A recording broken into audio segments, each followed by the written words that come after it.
Jayu Park, RMC, finds himself in a post-apocalyptic world, one ridden with defeated people, scanty streets, and dilapidated buildings. Wielding a small axe, he realizes that the world is destroyed, and he feels so bleak that he thinks all that's left for him is a meaningless death. His axe continues to drip blood as the same blood stays splattered on his face. You see, our hero was once the protector of humanity, and this was why he was the first to prepare himself for the apocalypse. Jayu goes about beheading these people, and soon enough, it begins to rain, leaving him standing atop a heap of corpses. Humanity has lost all hope as it is, and the only functioning command center is littered with people traipsing around to get as much done as possible. One of the commanders rests against a wall nearby, and a few moments pass before she lifts her walkie-talkie to check on her operative. On the other hand, our boy is busy shooting down a tied-up target, and simply walks away with his bloodied gun afterwards. On the other side of town, a soldier checks on the perimeter with her binoculars, and after confirming the presence of her target, she readies her sniper rifle for action. Laying down on the floor, she catches a glimpse of said target via the lens of her rifle and shoots him dead without a moment's notice. As for our hero, he's busy checking one of his numerous machine guns, keeping in mind that he only survived this long because of how much he struggled in the past. Surprisingly, even in a post-apocalyptic world,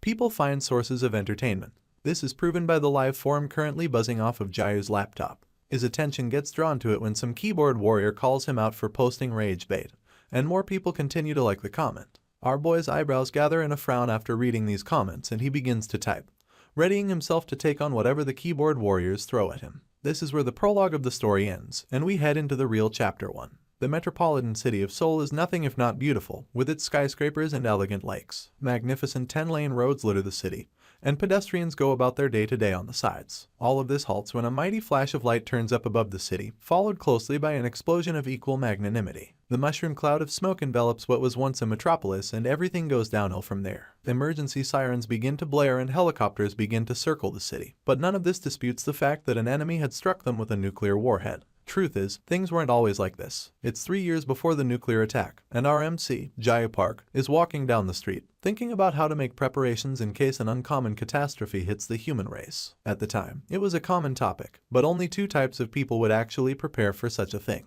The first would be the super rich ones, and the second, people who are delusional about the world ending the next day. These types of people would be prepared to go all in and would even be ready to escape from reality. Without a doubt, Jayu Park is one of these people. He sold everything he owned and packed the cash into a duffel bag, secluding himself to gather as much knowledge as possible, knowledge that would help him survive in an apocalypse. The first and most important mission he embarks on is picking the right place to use as a bunker. For this reason, he spreads a map on the wall and pops open a marker to circle the Gyeonggi province. Apparently, he has 3 requirements that the location will have to meet before it can be considered perfect. Firstly, it'll have to be a place with sparse foot traffic, but still maintain a reasonable connection to the city. Secondly, it'll have to be a place that's advantageous for defense in cases of emergency. And lastly, it has to be price-friendly. It soon dawns on Jayu that he has to bring his vision to life on a budget.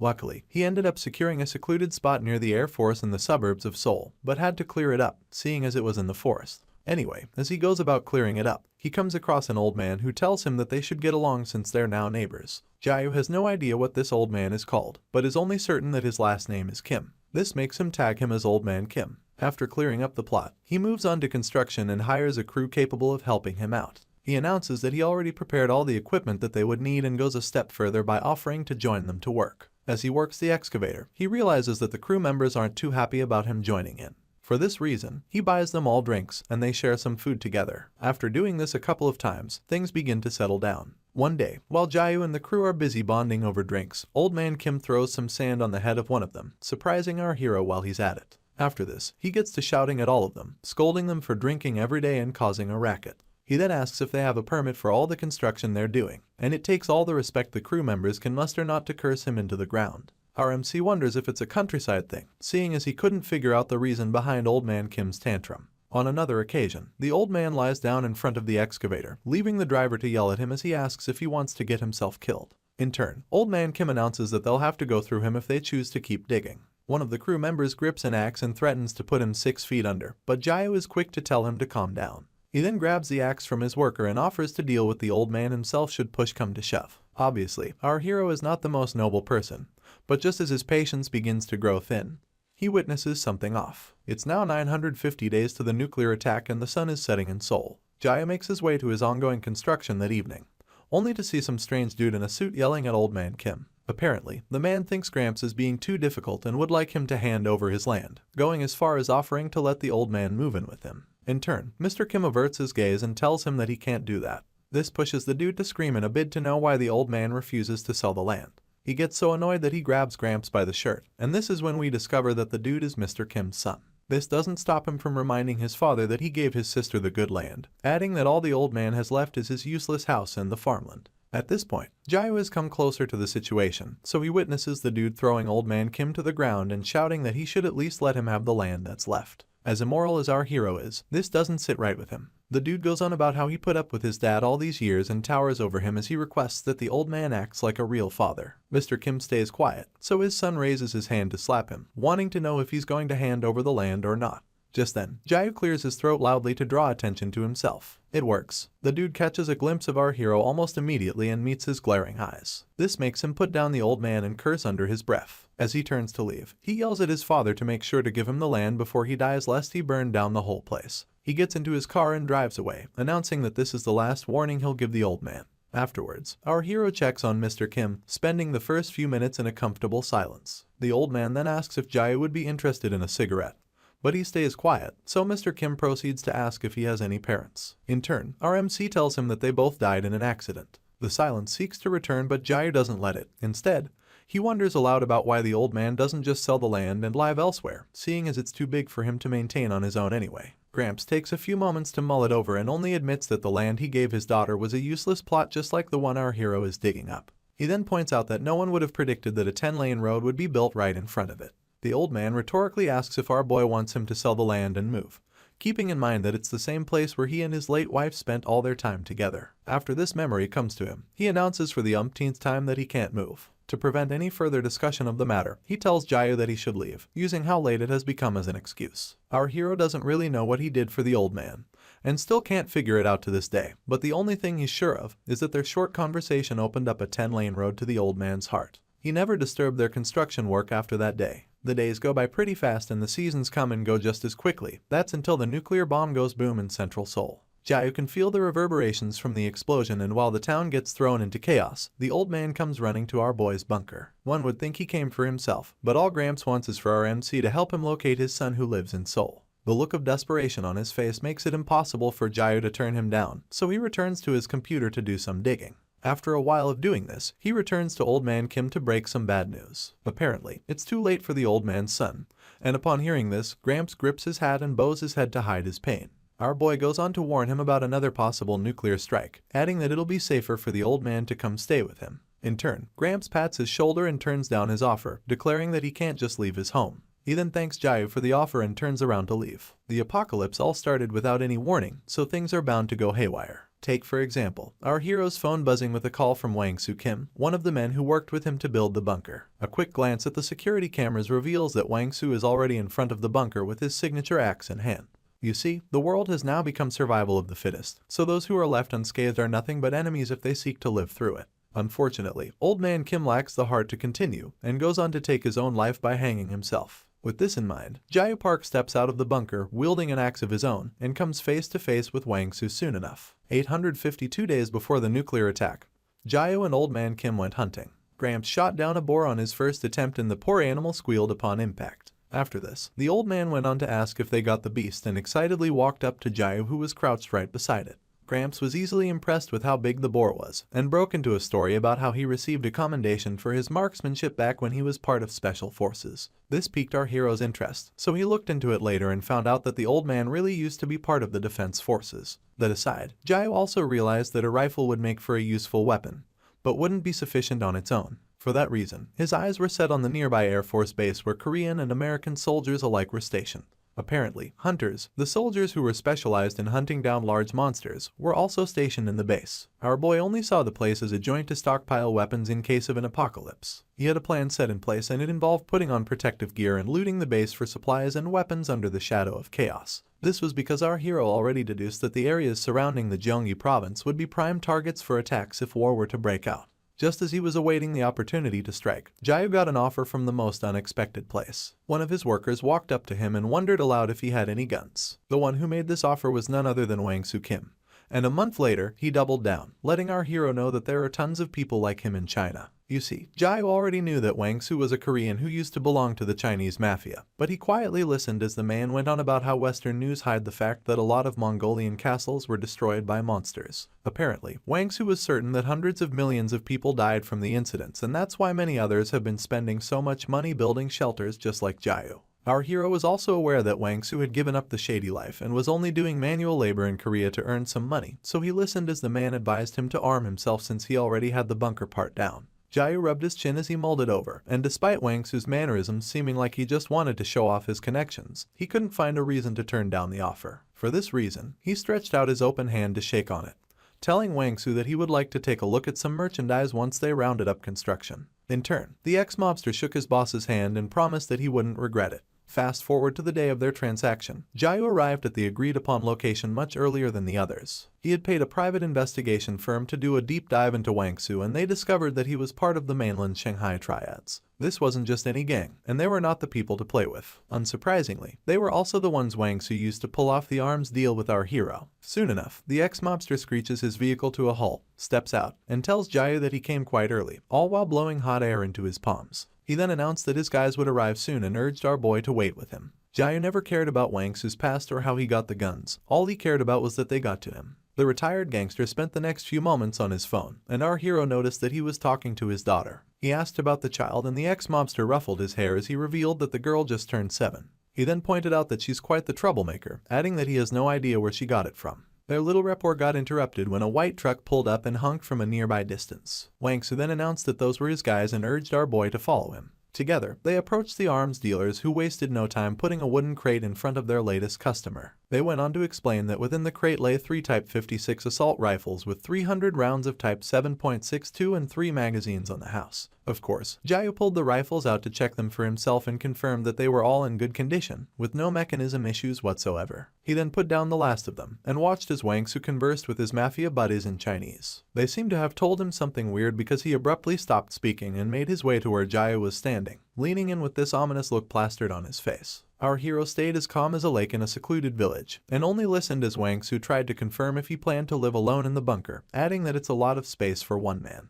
Jiao kept his eyes peeled as the ex-mobster kept pressing against one of the rifles, but it didn't stop him from confirming that he planned to live alone. Wang Su flared at him in response, so our MC asked him if there was any problem whilst grabbing hold of the axe hidden beneath his coat. The retired gangster switched his expression almost immediately, smiling and revealing that there was no problem at all. In turn, Jiao admitted that he only needed the space so he could invite a lot of people over. It was unclear if Wang Su bought it, but he threw his arms in the air and called our hero a socialite. In response, Jiao told him that he was more than welcome to stay at the bunker if he needed a place to crash, seeing as he already knew the location. Wang Su turned him down without hesitation, claiming that he would be fine and announcing that all he wanted to do was to head back home to see his daughter after they were done with the job. Apparently, he had no plans to ever return after that, so he told our boy to feel free to play with the merchandise and promised to send the ammunition and magazines the moment the money cleared. Jiao watched him drive into the distance but never once sensed that he was lying when he said he would never come back. Back to the present, and it turns out that Wang Su was only a very good liar, seeing as he's now calling our hero while standing outside his bunker. Jiao just lets the phone ring and watches the ex-mobster via the security cameras, keeping in mind that the man probably needed weapons and a place to stay before he headed home.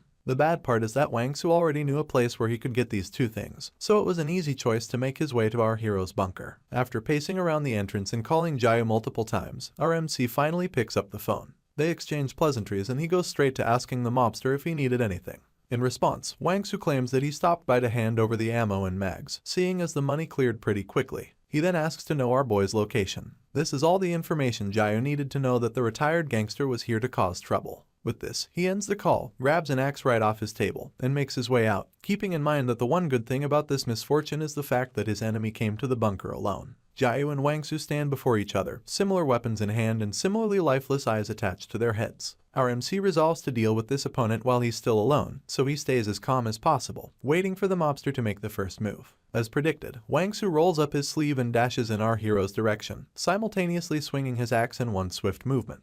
Luckily, Jiao is fast enough to dodge it, but the mobster keeps his eyes peeled on his target, who's now behind him. Unfortunately, the moment he turns to face our hero, he's met with a slash to the neck, and this results in instant bleeding. Of course, Jiao doesn't stop there, so he lifts the axe above his head and strikes his enemy once again.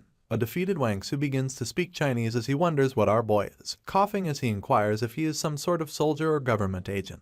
The more he speaks, the more blood gushes out of his throat and splashes on the ground. RMC, who now has the mobster's blood splatter all over his face, just glares at him from above, watching the poor man grab his leg and beg for his life. Wangsu grips our hero's trousers even more and pleads with him to let him live, but Jiao declares that he doesn't think such a thing will be possible. He then points out that even if he spares the life of the gangster, he would end up bleeding out. Amidst his struggle for breath, Wangsu summons enough courage to request that RMC finishes him off quickly. In honor of this request, Jiao strikes down the gangster one more time, bathing his axe with the crimson of his blood. Wangsu lays lifeless on the ground as his phone begins to buzz. This draws our boy's attention, so he squats to fish out the device, wondering if there are more mobsters in the area. Unfortunately, he discovers that it's only Wangsu's daughter calling, so he clicks the end button. Consequently, the phone buzzes with a text from her which implored her father to come home soon. Sadly, this does nothing to tug on our boy's heartstrings, and this is because he doesn't have the luxury to dwell on such emotions. Not anymore. 29 days after the nuclear attack, our hero drives an industrial cart over to the Air Force base. He waited this long only because he wanted to give all the radiation in the air a chance to die down. Wearing a gas mask, he walks into the base with no one to stop him and puts up a frown to show how perplexed he is. This is because he found the base filled with more than enough weapons to arm a private army. He heaves a tired sigh, slouching his shoulders as he realizes that the plan he thought up roughly turned out to be the perfect one. At this point, he notices a body burn to a crisp at the steering wheel of a nearby vehicle, but all he can think about is whether Wangsu Kim would have survived if he had never made that gun deal. He then turns away from the burnt corpse and strolls back to his industrial cart, wondering if the mobster would have reunited with his daughter in this messed up post-apocalyptic world. Probably not. To pass the time, Jiao Park watches some videos online. He had come to like a streamer known only as Anon337. This time, Anon337 uploads a video tutorial about how to make wool felt dolls, so our hero has his materials ready. Apparently, the streamer's daughter really likes the dolls and he feels the need to let his viewers know this. Moving on, the streamer instructs his viewers to start by molding the wool into a ball, adding that it might be difficult to grab the right amount of wool if this is anyone's first time. Jiao gives it his full concentration, seeing as wholesome videos like this keep him grounded. You see, this video wasn't uploaded before the war, but was uploaded only recently to an online community for doomsayers, known only as Viva Apocalypse. With the help of a businessman named Melon Mask, who provides internet via a satellite network he calls Galaxy Link, the people still have access to the internet in this post-apocalyptic excuse for a world. Anyway, Jiao stays on the wool doll video as he acknowledges that survivors get to interact and identify each other over the internet, thanks to innovations like the Galaxy Link. Soon enough, our hero reaches the end of the tutorial video, with Anon337 telling his viewers that all they have to do is to clean up the little imperfections in their dolls. After this, he plops a wool sheep doll on his table and rhetorically asks his viewers if they think it's easy. Unfortunately, Jiao's sheep doll looks nothing like that of his favorite streamer, and it reminds him of a villain he saw in a horror game. A year passes in a flash and the war seems to only get worse. The nuclear attacks have stopped, but a greater problem takes its place: enormous tentacled monsters. A large amount of these monsters have been spotted in various places and the government has totally lost control of the situation. Worse off, a return to normalcy seems like it's never going to happen. On the live forum, some people complain about the increasing number of refugees, and others about people snooping around their bunkers. Sadly, as they complain about refugees, some members of the forum begin to go offline for extended periods of time. People begin to chat about some bastards attacking bunkers, and others threaten to shoot whoever shows up at their doorsteps, raider or not. Our boy just stayed as an observer, sifting through posts to keep himself abreast of the situation. For this reason, he's certain that people who want to kill those showing up at their doors may not be overreacting. On the forum, there's a user who goes by the alias Defender, and for some reason, Jiao blocked him earlier than others. It turns out that this Defender person has been labeled as the Human Hunter, seeing as he already has a signature way in which he kills his victims: an opaque plastic bag over their heads and a sticky note where their faces should be. After the war began, Defender also began to periodically upload proof of his kills, with him slashing the faces of some victims through the plastic bag. Jiao is certain that this person isn't doing it for fun, but only for the purpose of warning others not to come close to his territory. Later on, Defender jokes about making home visits, adding that it could be time to track others nearby, seeing as there's no one left in his area. A concerned citizen wonders how he's going to do that, only for the human killer to explain that he would simply figure out people's locations using the pictures they've uploaded. Our boy finally unblocks him just to go through his posts, and comments, and this makes him slowly realize that Defender is addicted to murder. Jayu clasps his lips as it dawns on him that people are right to be on edge after seeing the types of unhinged things this lunatic uploads. Unfortunately, he takes things too far. Defender got to Anon 337, our hero's favorite streamer, and the sight of his murder makes him shudder with rage. 395 days after the first nuclear attack, winter comes to Seoul. People continue to tag their online friends in hopes that they will one day reply and prove that they're still alive. Unfortunately, that day doesn't come. More members of the forum become inactive, so much so that the offline users outnumber the active ones. Our boy has gradually grown accustomed to losing people, mostly because there's no way of telling who'll go missing next, and that includes himself. One day, Jayu scans his perimeter with the help of his binoculars, only to find a group of 4 men lounging in the trunk of a car in the distance. One of them seems familiar. He's none other than Chief Hong, and he's escorted by other workers who helped to build our hero's bunker. Armed to the teeth with rifles, they make their way closer to the bunker, and it becomes obvious that they made the switch from construction work to raiding.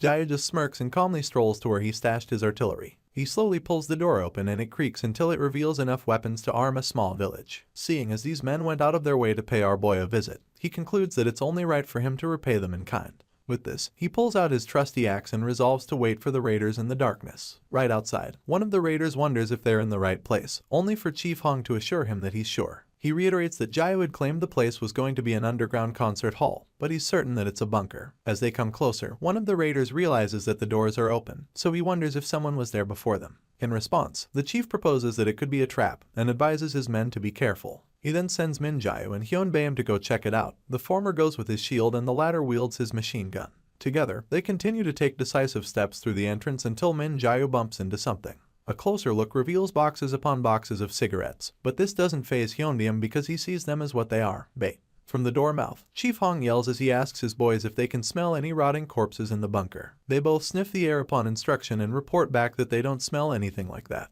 After this, the chief instructs them to make sure that no one is in the bunker and makes them fan out to check every inch of it. While he's still telling Min Jayu to keep his shield up, our hero leaps out of nowhere and kicks him in the face using said shield for added force. The impact is so tough that it sends both men falling to the ground.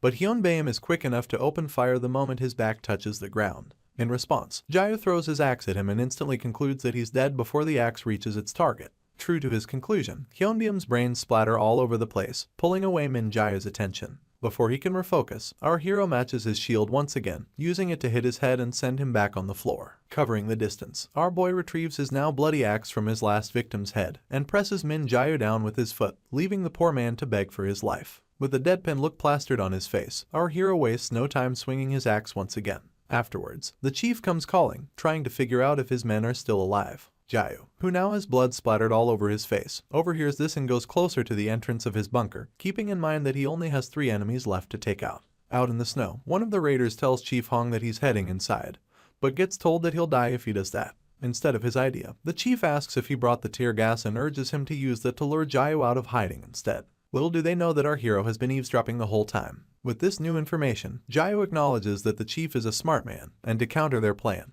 he slams a button nearby as he tells himself that he won't let the plan come to fruition. Apparently, this button is responsible for shutting the doors, and the moment they slam shut, the remaining raiders curse under their breath. Chief Hong tells them not to worry and suggests that they find the ventilation system. Seeing as he helped build the place, the chief is certain that the door our hero just closed is the only exit. For this reason, he believes that everything will be over the moment they drop the gas into the vents. Meanwhile, Jayu makes his way back to his artillery station and picks a machine gun as he realizes that he never thought he would end up in a back and forth battle with a group of raiders. After this, he pushes the entire station aside and reveals a trapdoor hidden behind it. Apparently, this is something Chief Hong has no idea exists. It turns out that after the chief and his crew finished working on Jayu's bunker, he used what he learned from them to expand it. Our hero then makes his way into the trapdoor and through a tunnel he had created on his own time, following it until he comes across another door leading outside. He bursts into the shivering snow, keeping in mind that his enemies never expected that they would be walking to their deaths. The chief and the remaining 2 raiders begin to complain after unleashing a can of tear gas and getting no reaction from our boy.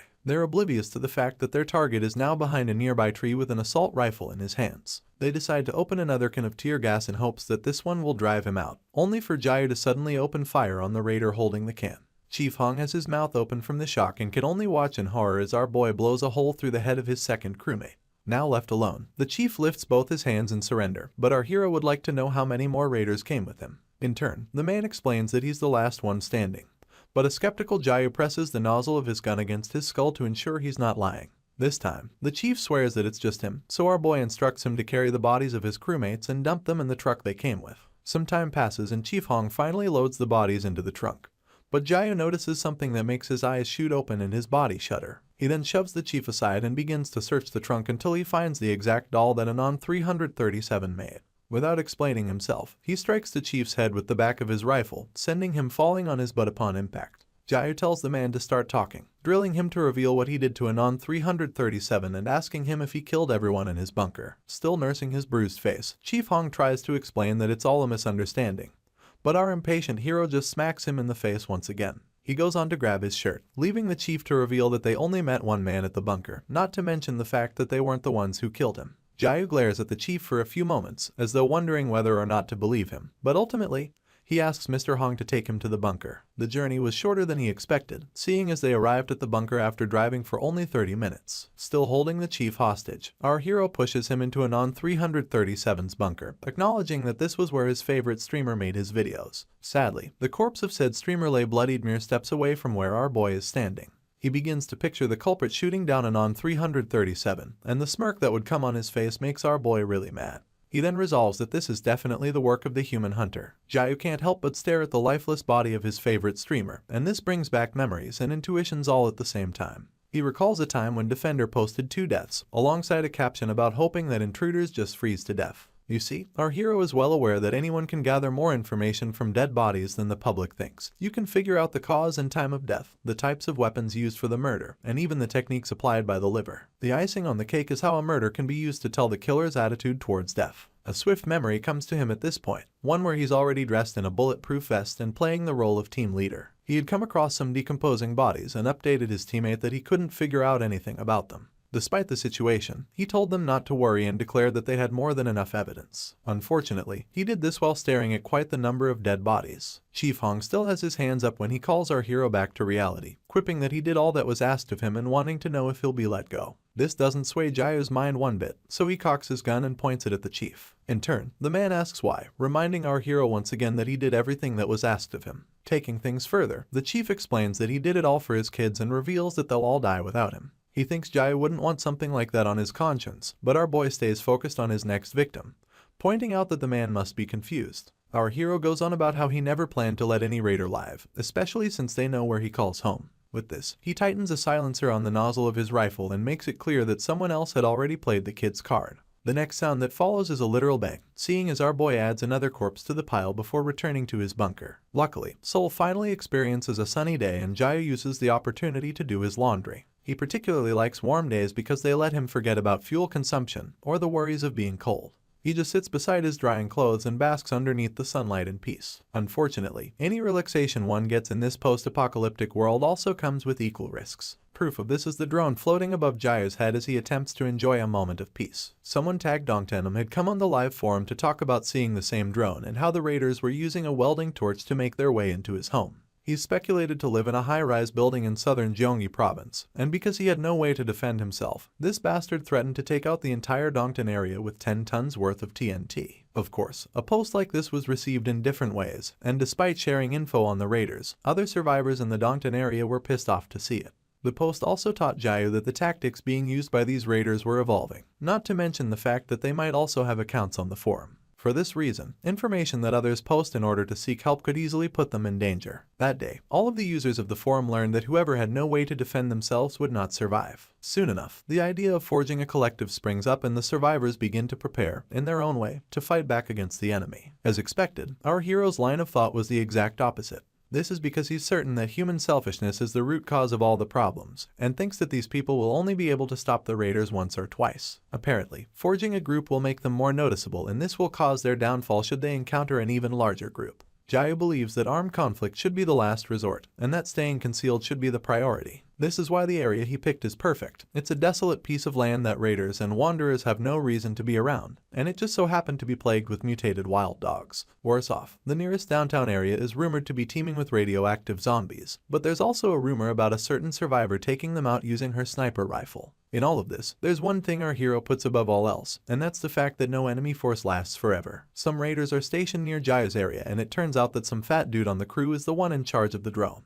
He curses under his breath as he sees our boy just lounging around, and wonders if there's really somewhere to hide in a place like this. Still in doubt, he brings his head out of his window and yells at his crewmate in a bid to confirm if he's sure about the area, only to be yelled at in return.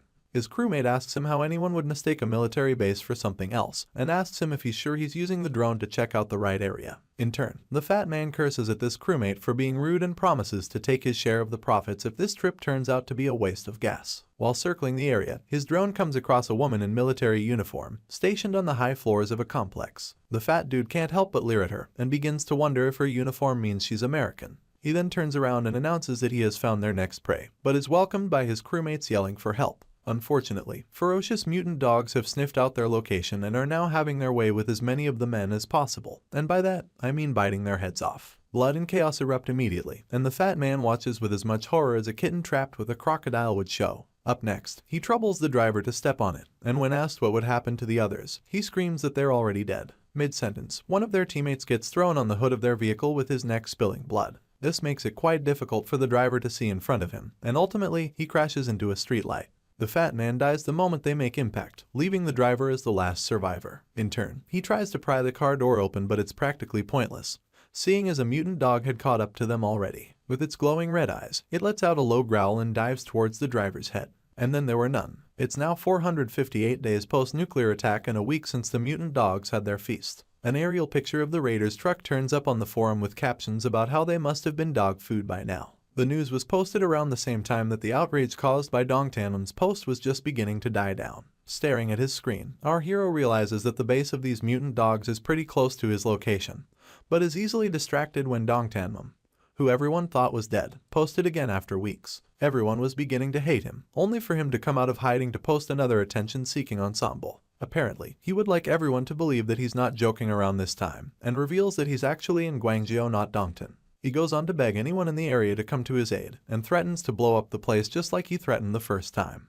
Dongtanum had lost in the court of public opinion, so no one paid attention to his pleas. Unfortunately, he was telling the truth this time and is now amidst tears as the raiders pry the door to his home open. For this reason, he makes good on his promise and blows up the entire block. After the explosion, Defender comes online to ask if anyone heard it, wondering if Dongtanum is really dead this time. Jiao notices this post immediately, and keeps in mind that Defender stays near Guangzhou. At the moment, his mind is more occupied with identifying the threats nearby, and one of them is the American soldier shooting zombies in the head with a sniper rifle. Hooded under the cover of night, our hero makes his way to the complex from where she does her killings and stares up at the building as he resolves to pay his new neighbor a visit. Right before Jaya's eyes, a shot comes flying from the top of the building and into the head of one of the zombies. You see, the area is one of the few neighborhoods close to our boy's bunker, and he fears that it has become home to a lunatic sniper. In turn, he squats to the ground to check out the hole caused by the sniper's warning shot, only to deduce that the time between the warning shot and her targeted shot was basically non-existent. He wonders if she may be trying to say that she has no choice but to shoot. But all our boy can see is the ways in which this feature is problematic, even more problematic than that of Defender. Jiao is visiting this estranged neighbor for one reason only: her identity and her hair, uniform, and weapon have already let him know that she's an American soldier. You see, the United States intercepted most of the nukes that were headed their way when the war started. This was to show the world that they're the strongest. In truth, the states had their own enemies to deal with, so they ended up recalling all of their troops that were overseas and had them on flights home to help fight the monsters. These beasts seem to be coming through what's called the fissure. Still staring at the complex, our hero imagines how much of a problem it would be if this female soldier were to try to reclaim the Air Force base and start searching the area. Jai would very much like to avoid fighting a trained soldier, but imagines he would have no choice if she invaded his territory. While said soldier goes about her day to day, our boy promises not to let anyone threaten his home. That brings us to the end of this episode on Chapter 5. I picked up this series because the Arctic Cold War series on my channel is a certified banger, but sadly updates too slow. Since this is kind of a similar survival setting, I thought you guys might enjoy it too. Let me know your thoughts in the comments down below, and I'll see you guys in future uploads. Until next time.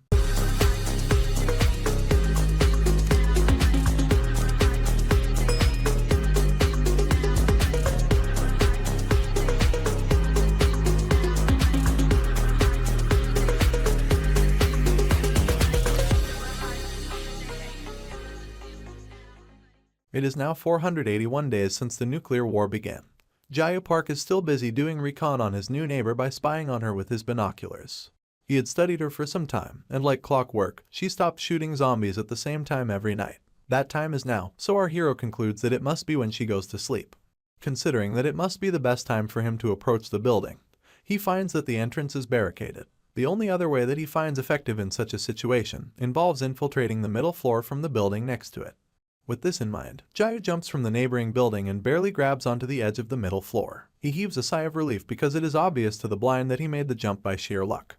Our hero then pulls himself up and immediately gets his gun ready. He scans the perimeter in swift motions, and after confirming that there's no one else around, he takes quiet steps forward. Of course, his inbred paranoia doesn't let him drop his guard, so his eyes dart every which way with every step he takes. He makes his way up the stairs ever so quietly, pointing his rifle left and right until he comes upon a closed door. Concluding that it must be where she is based, Jayu slowly pushes it open and sees a bunch of cardboard laid out on the ground, with someone napping in a sleeping bag. It is just as he predicted, but he remains cautious as he draws closer to where his opponent is sleeping. Unfortunately, it was all a ruse, seeing as said opponent appears right behind him, telling him to drop his weapon. Apparently, she had lodged a pillow into the sleeping bag to deceive him, and now our hero gently lifts one arm to show that he's not going to make any sudden moves. He glances at his opponent via the side of his eye, keeping in mind that she must be the lady he saw on the drone. The soldier notices that Jayu is still gripping his rifle with his right hand, so she makes it clear that she isn't bluffing and reiterates that he should drop his weapon. Upon further analysis, our boy discovers that she is holding a long barrel gun just from the distance of her voice. This makes him cancel out the possibility of a handgun. He calmly puts his rifle down, knowing full well that his opponent is careless enough to talk to the enemy without properly subduing them. In one quick motion, he turns around and diverts the nozzle of her gun in a different direction, making it so that every time she fires a bullet, it can't hit him. The soldier grits her teeth as the struggle continues, but the more she tries to shoot Jayu, the more he diverts the gun. All the bullets end up sinking into the sleeping bag in the distance, creating the window our boy needs to kick the hell out of his opponent's leg. She instantly cries out as the resulting crack in her leg is audible enough to anyone in the area. The soldier falls to the ground after taking this hit and continues to groan from the pain. She then attempts to crawl her way to her weapon, but Jayu stomps on her back with enough force to make her cough up some saliva and keep her stagnant. He wastes no time pointing the gun, keeping his foot on her back as he apologizes for what's coming next. Our hero had planned to just come by, confirm the number of people in the complex, and leave, but he came across the soldier's weapon storage while he was ransacking the place. He thinks it'll be a huge problem if raiders get their hands on it, so he tells the lady that she should have laid low if she really had plans to survive. He then blames her for what he is going to do next and outstretches the gun to shoot. In that moment, the soldier yells at somebody to close their eyes, thus alerting our hero of another enemy. He quickly points his handgun in the direction of the noise, and as the soldier keeps yelling for the person to stay back, a young girl in pink sneakers and a bulletproof vest comes out from behind a nearby pillar. This wasn't what our boy was expecting, and he gets more thrown off when the youngster calls the soldier her mom. In turn, his opponent grits her teeth and summons strength from within as she smacks Jayu silly. This is enough to get him off her back and even surprise him that she is still strong enough to break free. Our boy then resolves to kill her before she can do anything else, but is surprised once again as the soldier dashes past him to hug her daughter. While she is squeezing the girl in her embrace, our hero follows her with his eyes, admitting to only himself that he expected his opponent to reach for her rifle. It was the best option that would bring about her and her daughter's survival, and the fact that she didn't choose it makes Jayu conclude that the soldier isn't some bloodthirsty lunatic. It becomes clear that Seoul is practically a jungle to the soldier, a foreign land where she is stuck and can't speak the language, not to mention facing the post-apocalyptic world with her daughter. The only choice someone like her has is to pull the trigger on anything she sees. Well, anything but our hero. She tries to shoot him, but he easily kicks the pistol out of her hand and tells her that he lives nearby. He then makes his fingers like a trigger and warns that if she ever disturbs him, he'll shoot her dead. He asks if she understands, and announces that the soldier should just stick to her area and protect her kid. The daughter just stares at Jayu as he outlines the rules, only to whisper a few words of interpretation to her American mother afterwards. Our boy concludes that his point must have gotten across, but the youngster speaks up to ask if he has any medicine. He wonders why she would need it, but gets shut up when the soldier lifts her trousers to reveal a bloodied leg. Our hero admits to himself that the wound looks really deep and that it explains why her movements have been slow this whole time. In turn, he throws her some drugs and announces that they're antibiotics and anti-inflammatory. He then tells her that they're even, seeing as he messed up by invading her space. Upon inspecting the drugs, the soldier, who can't speak the local dialect properly, phrases her discontent in the few words she can remember. She then proclaims once again that she is looking for drugs, and with a wary expression plastered on her face, she asks if our boy has any. It turns out that this soldier was seeking drugs that would serve as an escape, and this eats away at our boy's heart. He understands wanting to lean on false comforts but didn't expect it from her. For this reason, he makes it clear that the drugs she is searching for are not some kind of magical cure for whatever is ailing her, adding that everyone would use them if it was. Jayu then points at the daughter, only to confirm that she speaks Korean, and from that day forward, he would meet up with his new neighbors and hand over some powdered milk and painkillers. As the days pass, our hero hears more gunshots. It gets to a point where he concludes that they're both one-sided and much too frequent. Back when the soldier had asked him for drugs, she looked like she was at her limit, so our boy deduces that the gunshots could be for something other than keeping invaders away. He deduces that it could be a symptom of the madness she is facing. His thoughts get interrupted by a flash of light, and when he checks out the point of origin, he notices that it is coming from his new neighbor's complex. She was using Morse code to tell our hero where to meet. Out of curiosity or caution, Jayu shows up at the agreed-upon location, only to find the soldier's daughter instead. She immediately tells him that her mother is sick, so he follows her to the complex to see for himself. Unfortunately, he is met by a sight he did not expect. The soldier had surrounded herself with the most American paraphernalia she could lay her hands on, including flags, magazines, and the likes. She is now at the helm of her sniper rifle, finding comfort in these small items, rather than turning to drugs. Upon noticing our boy's arrival, she sits up and takes a look at him. Soon enough, Jayu begins to renew her bandages and the soldier tells him that her enemies have RPGs and attack through the night. Apparently, the wave of raiders attracted by the gunfire prevented her from treating her leg properly. For this reason, it got inflamed. After Jayu rounds up the dressing, mother and daughter share an emotional hug, followed closely by the soldier admitting that she misses her home so much, and that she misses talking with her family and friends. Basically, she would like to communicate with people, but her home is so far away. She stares off in the distance as she says this, and then turns to look at her daughter. In no time, she goes back to asking our hero if he has any drugs on his person, but his eyes carry so much judgment. A swift memory of a lady protecting a little girl from zombies comes to his mind, but he brushes this aside to tell the soldier that he won't give her the type of drugs she is looking for, no matter what happens. He then makes it clear that escaping reality won't fix the problems that are in front of her and offers to help by reducing the problems she has to deal with. For this reason, he also makes it clear that he'll be borrowing some of her weapons. On a certain night in Seoul, it is raining lightly, leaving a group of raiders no choice but to come together and light fires to stay warm. Little do they know that it is the same night that Jayu Park chooses to attack them. He made sure it was a rainy night so he could level the playing field, mostly because he lacks the home advantage. There's also the low visibility and the gathering together, both caused by the rain. Mere inches from where these raiders are talking, our hero notices some boxes and easily recognizes them to be the RPGs the soldier talked about. In preparation to dwindle their numbers, he readies an RPG of his own, leaving the unsuspecting raiders to continue laughing among themselves as though they have all the time in the world. Well, they soon notice that they don't, seeing as the rocket-propelled grenade suddenly rushes towards their camp faster than they can run. It is escorted by a contained explosion, not satisfying enough for our hero because he wanted to take out as many as he could with a single attack. Without slowing down, he peels out his machine gun and opens fire on the surviving raiders, hitting a bunch of them before they can even reach for their weapons. Just like Schwarzenegger in Terminator, Jayu's machine gun sprays bullet after bullet as the resulting sparks brighten the rainy night. Despite the efforts of the enemy to escape, our hero switches his position just enough to gun them down, and keeps shooting them until a bullet grazes his cloak. He then overhears someone who sounds like their leader directing the remaining raiders towards his direction, and soon enough, they rain bullets at him. Our boy quickly escapes under the cover of night, leaving the leader dumbfounded as he wonders where his target went. He curses aloud and asks his subordinates about the number of enemies that came after them, only to be told that they can't be that many. In addition, a fellow raider sends a subordinate to fetch the guys in Gapyeong, adding that they need to deal with the enemy before the break of dawn. Unfortunately, before said subordinate can even take a step, his boss gets shot between the eyes. He turns around to check on him, only to witness another of his mates getting shot in the face too. After this, Jayu finally decides to come out of the darkness, quipping that he understands how light can produce a feeling of safety in these situations. He then tells the last surviving raider that he is making himself an easy target and walks up to him wielding his trusty axe. As his target falls on his butt, our hero explains that he has been freezing from standing under the rain for so long, and adds that they should get things over with. The raider can only stare in fright, seeing as a very dangerous man is now running towards him with an axe. For some reason, our boy just wants to get home as quickly as he can. The rain continues to pour that night, but Jayu successfully makes it home in one piece. He even invites the soldier and her daughter over and has the former lie on the couch as he uses an online tutorial to properly tend to her wound. The daughter, on the other hand, turns out to be a very curious girl, seeing as she successfully annoys our hero by asking him what his toilet is doing out in the open. In response, he just begs her to stay by her mother's side, but she doesn't listen. Jayu rounds up the treatment soon enough, only to notice that the young girl is going through his cabinets like she lost something in them. As much as this annoys him, he remains quiet on the matter and turns his attention to the soldier, telling her that she should be fine now that he has followed the instructions in the video. As she puts on her trousers, our boy can see the weariness on her face, and it becomes obvious that he can only treat her wounds on the outside, not the ones in her heart.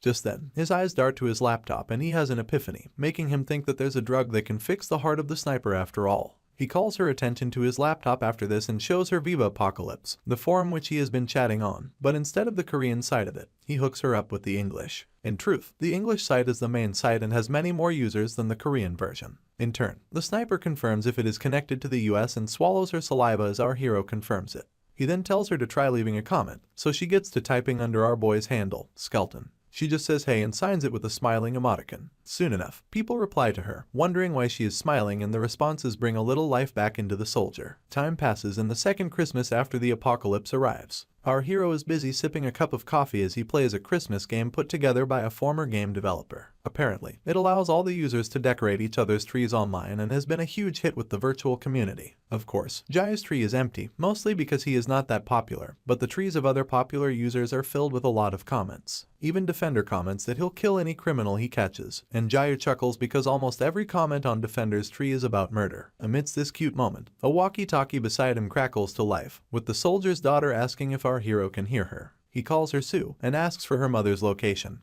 only for her to reply that the sniper is sleeping. Apparently, the lady would love to borrow Jaya's laptop so she can count down to New Year's with people in America. You see, the day our boy had shown her how to use the forum, the soldier was so happy that she thanked him. After this, she finally introduced herself as Rebecca and told him that her daughter's name was Sue. She even asked for his identity, but Jayu, being skeptical of everyone, just told her to call him by his forum handle, Skelton. After that day, they decided to stay in touch. Back to the present, our hero tells Sue that her mom can borrow the laptop and quickly tells her that they'll talk later. The youngster stops him from leaving, only to excitedly wish him a Merry Christmas. This shocks our boy into temporary silence and then brings another smile to his face. In response, he also wishes Sue a Merry Christmas and tells her to stay alive. Just then, he gets a notification about someone adding a comment to his tree, and when he checks it out, he realizes that it is from a certain John Nennon. Jai isn't particularly happy to see the message, given that John Nennon isn't a name he expected to hear again. This leaves our boy wondering why anyone would associate that name with him, the name of a man who's only now a ghost. This name, Jai is very familiar with. It is 945 days before the nuclear attack and our hero has just come across the Viva Apocalypse platform, an internet community for doomsayers. The system operates on a dedicated server, so every information, including legalities, was okay as long as it was related to the apocalypse. For this reason, users from all walks of life contributed to it and it quickly became the largest apocalypse platform in the world.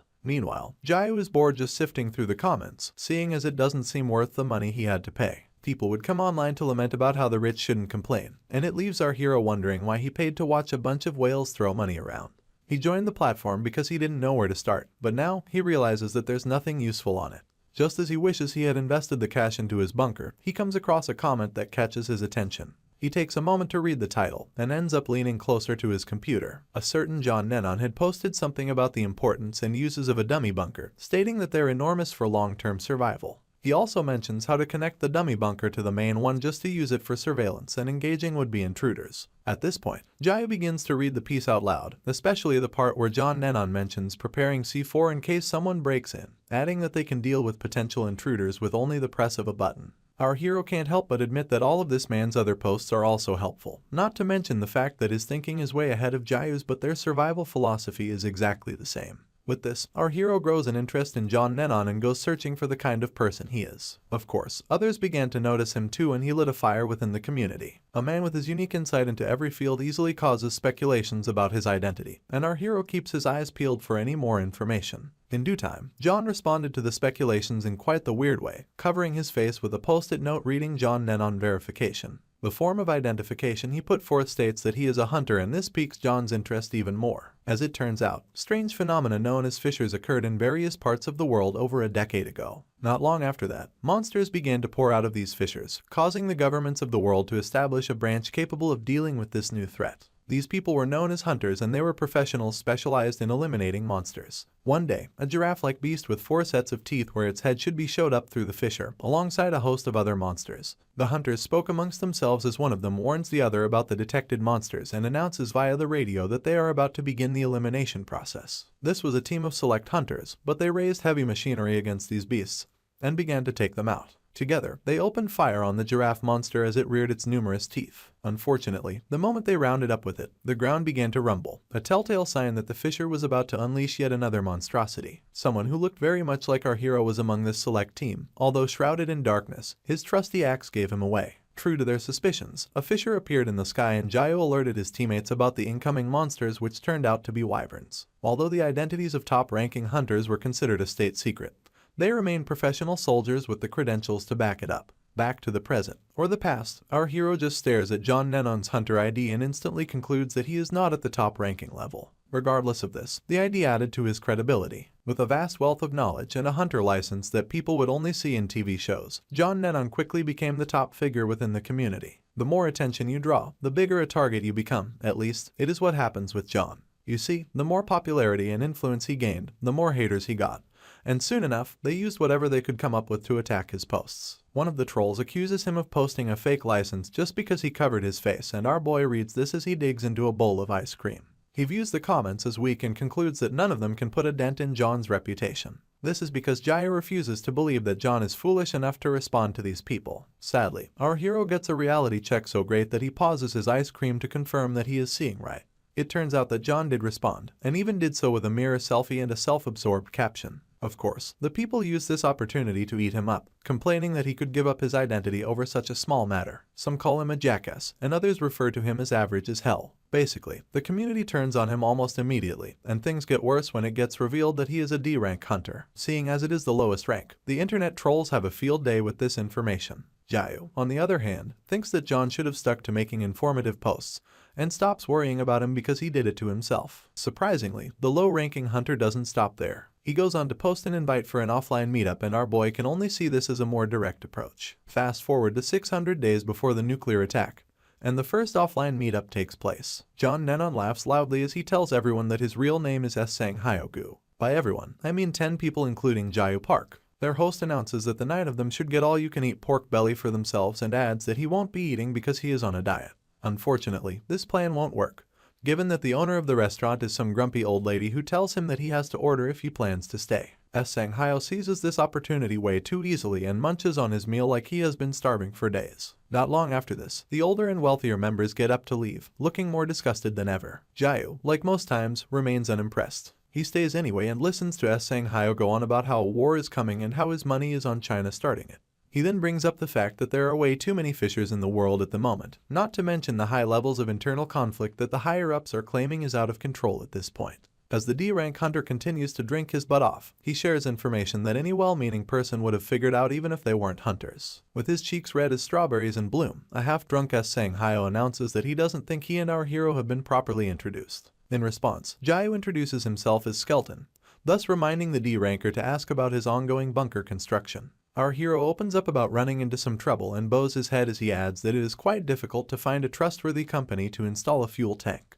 Sang Hyo immediately agrees with him, complaining that he can't even think of a good one off the top of his head. Our boy doesn't expect him to, mostly because he sees the hunter as someone who lacks such skills or connections. He is barely done with this train of thought when Sang Hyo asks him if he needs the situation looked into, and he is practically stumped by the question. The hunter then makes it clear that he can probably find someone for Jayu if he makes a few calls and adds a saying about being connected to the world if you have as many as 6 friends. Making good on his claim, Sang Hyo begins to make calls on the spot, asking the first person to pick up if they know anyone that handles fuel tanks. Our hero simply watches in awe as this drunk hunter works his magic. In little to no time, Jayu acquires the fuel tank of his dreams, and thanks to the hunter, he is able to upgrade the bunker to the next level. Despite his terrible first impression, Sang Hyo turned out to be pretty useful, especially when it concerned gathering people. Moving up to 401 days before the nuclear attack, another of the hunter's offline meetups is taking place. This time, it comprises 80 people in comparison to the initial 10. Sadly, the more the meeting grows in size, the more useless the conversations become, at least it is what Jayu thinks. He just finished resolving not to come to the next one when Sang Hyo drops by his table and calls him by his Viva Apocalypse username, squatting as he quips that he wants to talk to him for a minute.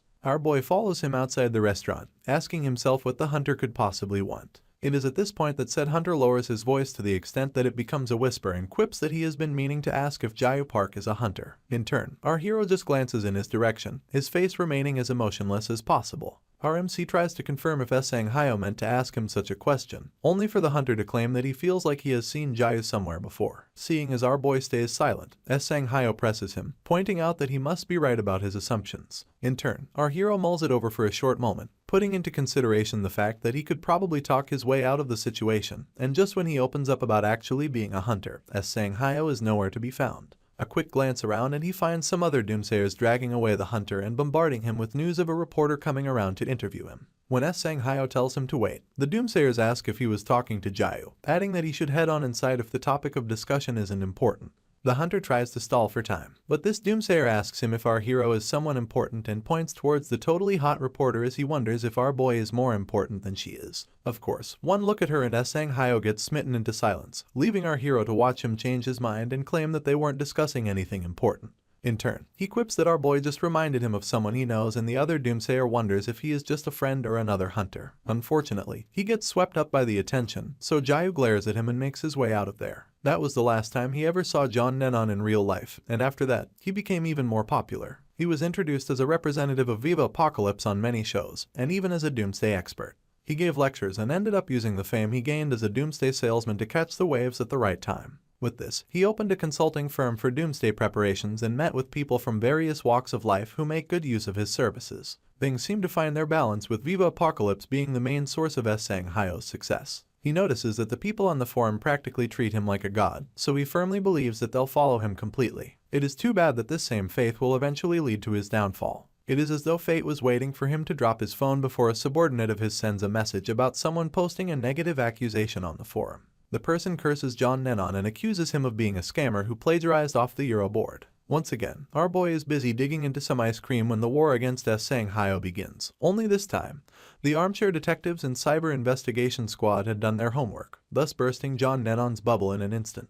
Comments begin to pour in, blaming his scamming as the reason he had nothing to show but his hunter license and calling him out for being in debt and having terrible credit as the icing on the terrible cake that is his life. Hayo, who has been watching the comments pouring in, slams his table like it offended him, and soon enough, his sudden success comes to an end. To make things worse, he also becomes a target of a witch hunt due to the anonymous nature of the message board. Rather than fighting the allegations, a pissed-off Hayo posts something that would become legendary within the Viva Apocalypse community, a short but rage-filled reply comprising only 2 words, "Your mom." After posting this, the D-rank hunter heaves a sigh of relief, despite his tragic end being very obvious. Viva Apocalypse's very own John Nenon gets cancelled that very day. Back to the present, our boy sips on his coffee some more and stares at his virtual Christmas tree as a message from Hayo dangles on it. Since the incident, all the accusations against the hunter have long evaporated due to the chaos of the nuclear attacks. The only thing Jayu is now curious about is the reason why someone would connect this man's name to him, and who that someone could be. He wonders if it is just a coincidence, or if John Nenon himself has decided to pop up once again.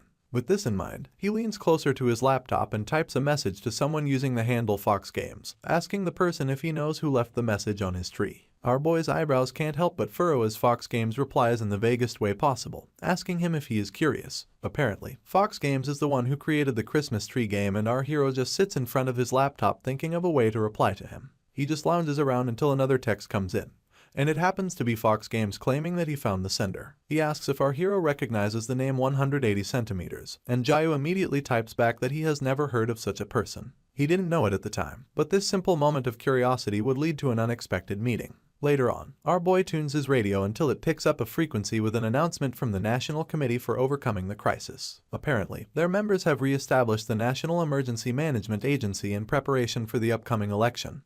But before the outgoing message can be completed, Jayu switches off the radio. You see, even in a destroyed world, he believes that the existence of a nation is important, and despite the countless lives lost in countless destroyed cities, the establishment in Korea is very much alive. Our boy begins to pack a few things, starting with 3 days worth of rations, and then his trusty axe for self-defense. As for clothes, he just decides to wear what he has always worn. Even with the Korean establishment in place, Jayu keeps in mind that there isn't much hope and that it is only a matter of time until complete destruction. This doesn't stop him from taking advantage of the state while it is still active, seeing as it was one of the reasons why he set up near a city in the first place. Our hero only decided to leave his bunker because the nearby issues had been dealt with. He feels like it is time he pays a visit to the ruins of Seoul, given that it has been over a year and a half since the apocalypse began.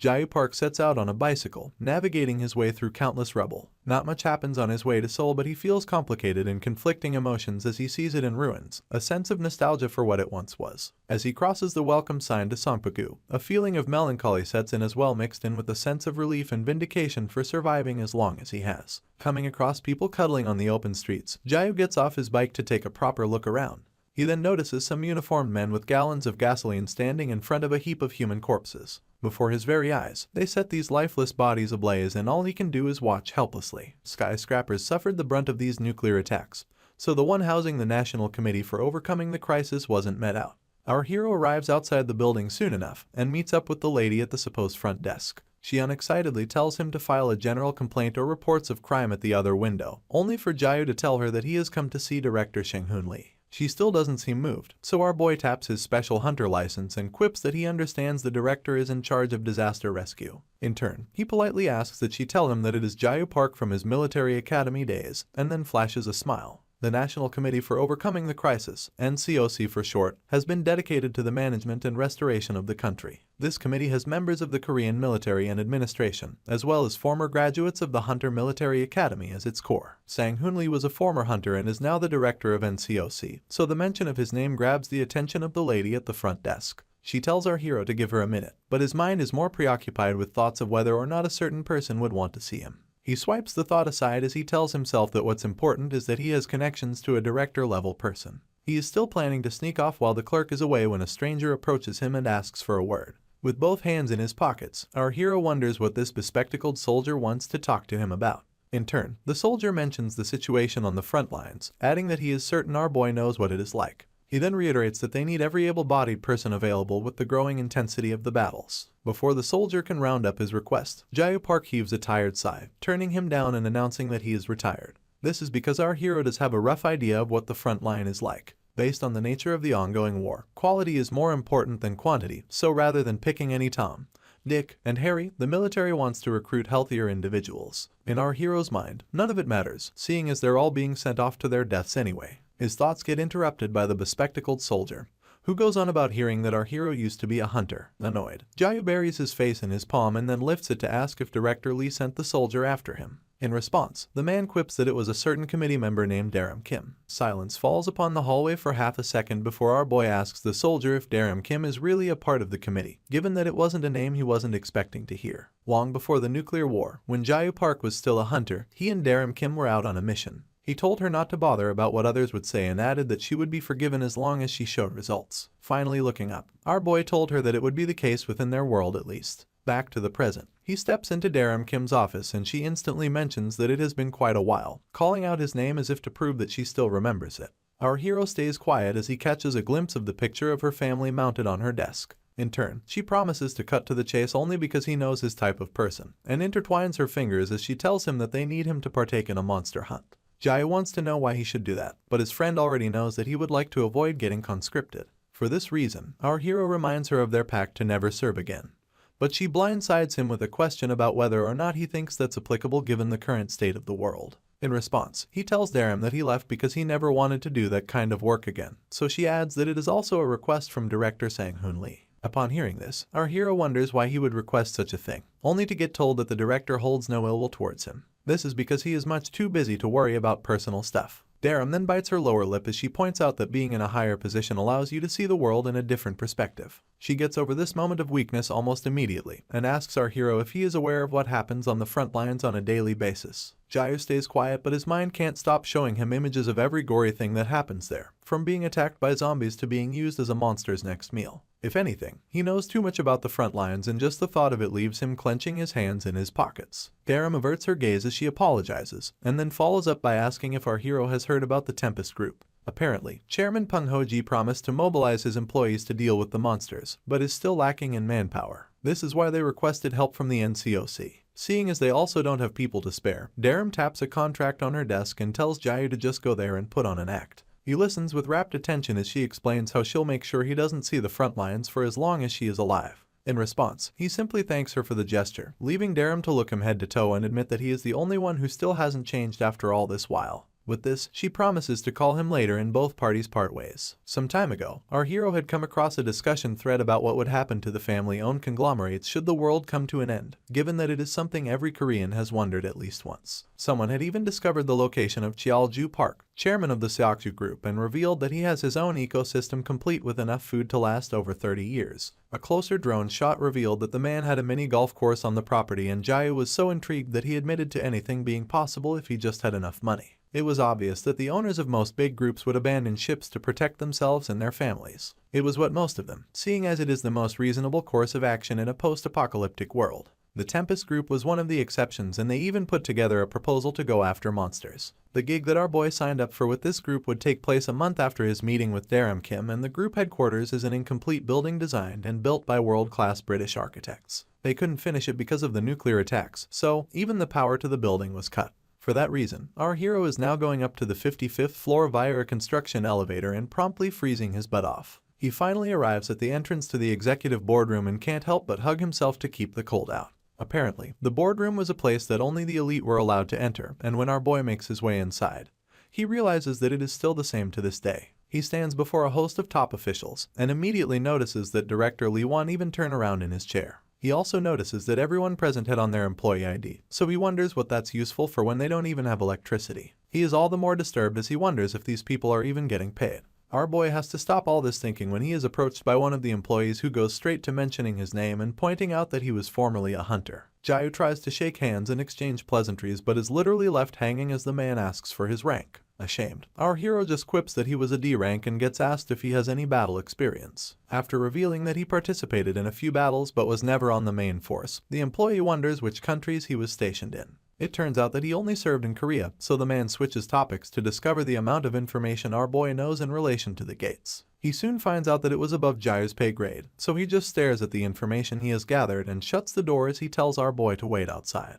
You see, Jayu only said the first things that came to his mind, given that all of his records have been destroyed anyway. He had just experienced the true meaning of the word businesslike and concludes that anyone working at a company in this kind of world would be like. Now silent, he admits to himself that he just wants to do his job, keeping in mind that Darum must have already picked out where he would be assigned to and that he just needs to play along and blend in for now. Amidst his train of thought, some lady in red bottom heels makes her way to where he is standing and begs his pardon. It turns out that she heard someone mention that he was a hunter and would like to know if it is true. Taken aback, Jayu only looks at her, but it is obvious that she caught his attention. With this, she breaks into a tale about a group of zombies appearing near a factory run by the Tempest Group and adds that they've put together a ragtag response team. She is just worried that there's a limit to what non-professionals can do, so she reveals that it is why they sent a request for military support to the committee. Unfortunately, while the request was being processed, most of the people protecting the factory were killed. The lady looks as sad as can be but asks if the situation isn't funny, adding that even in such a situation,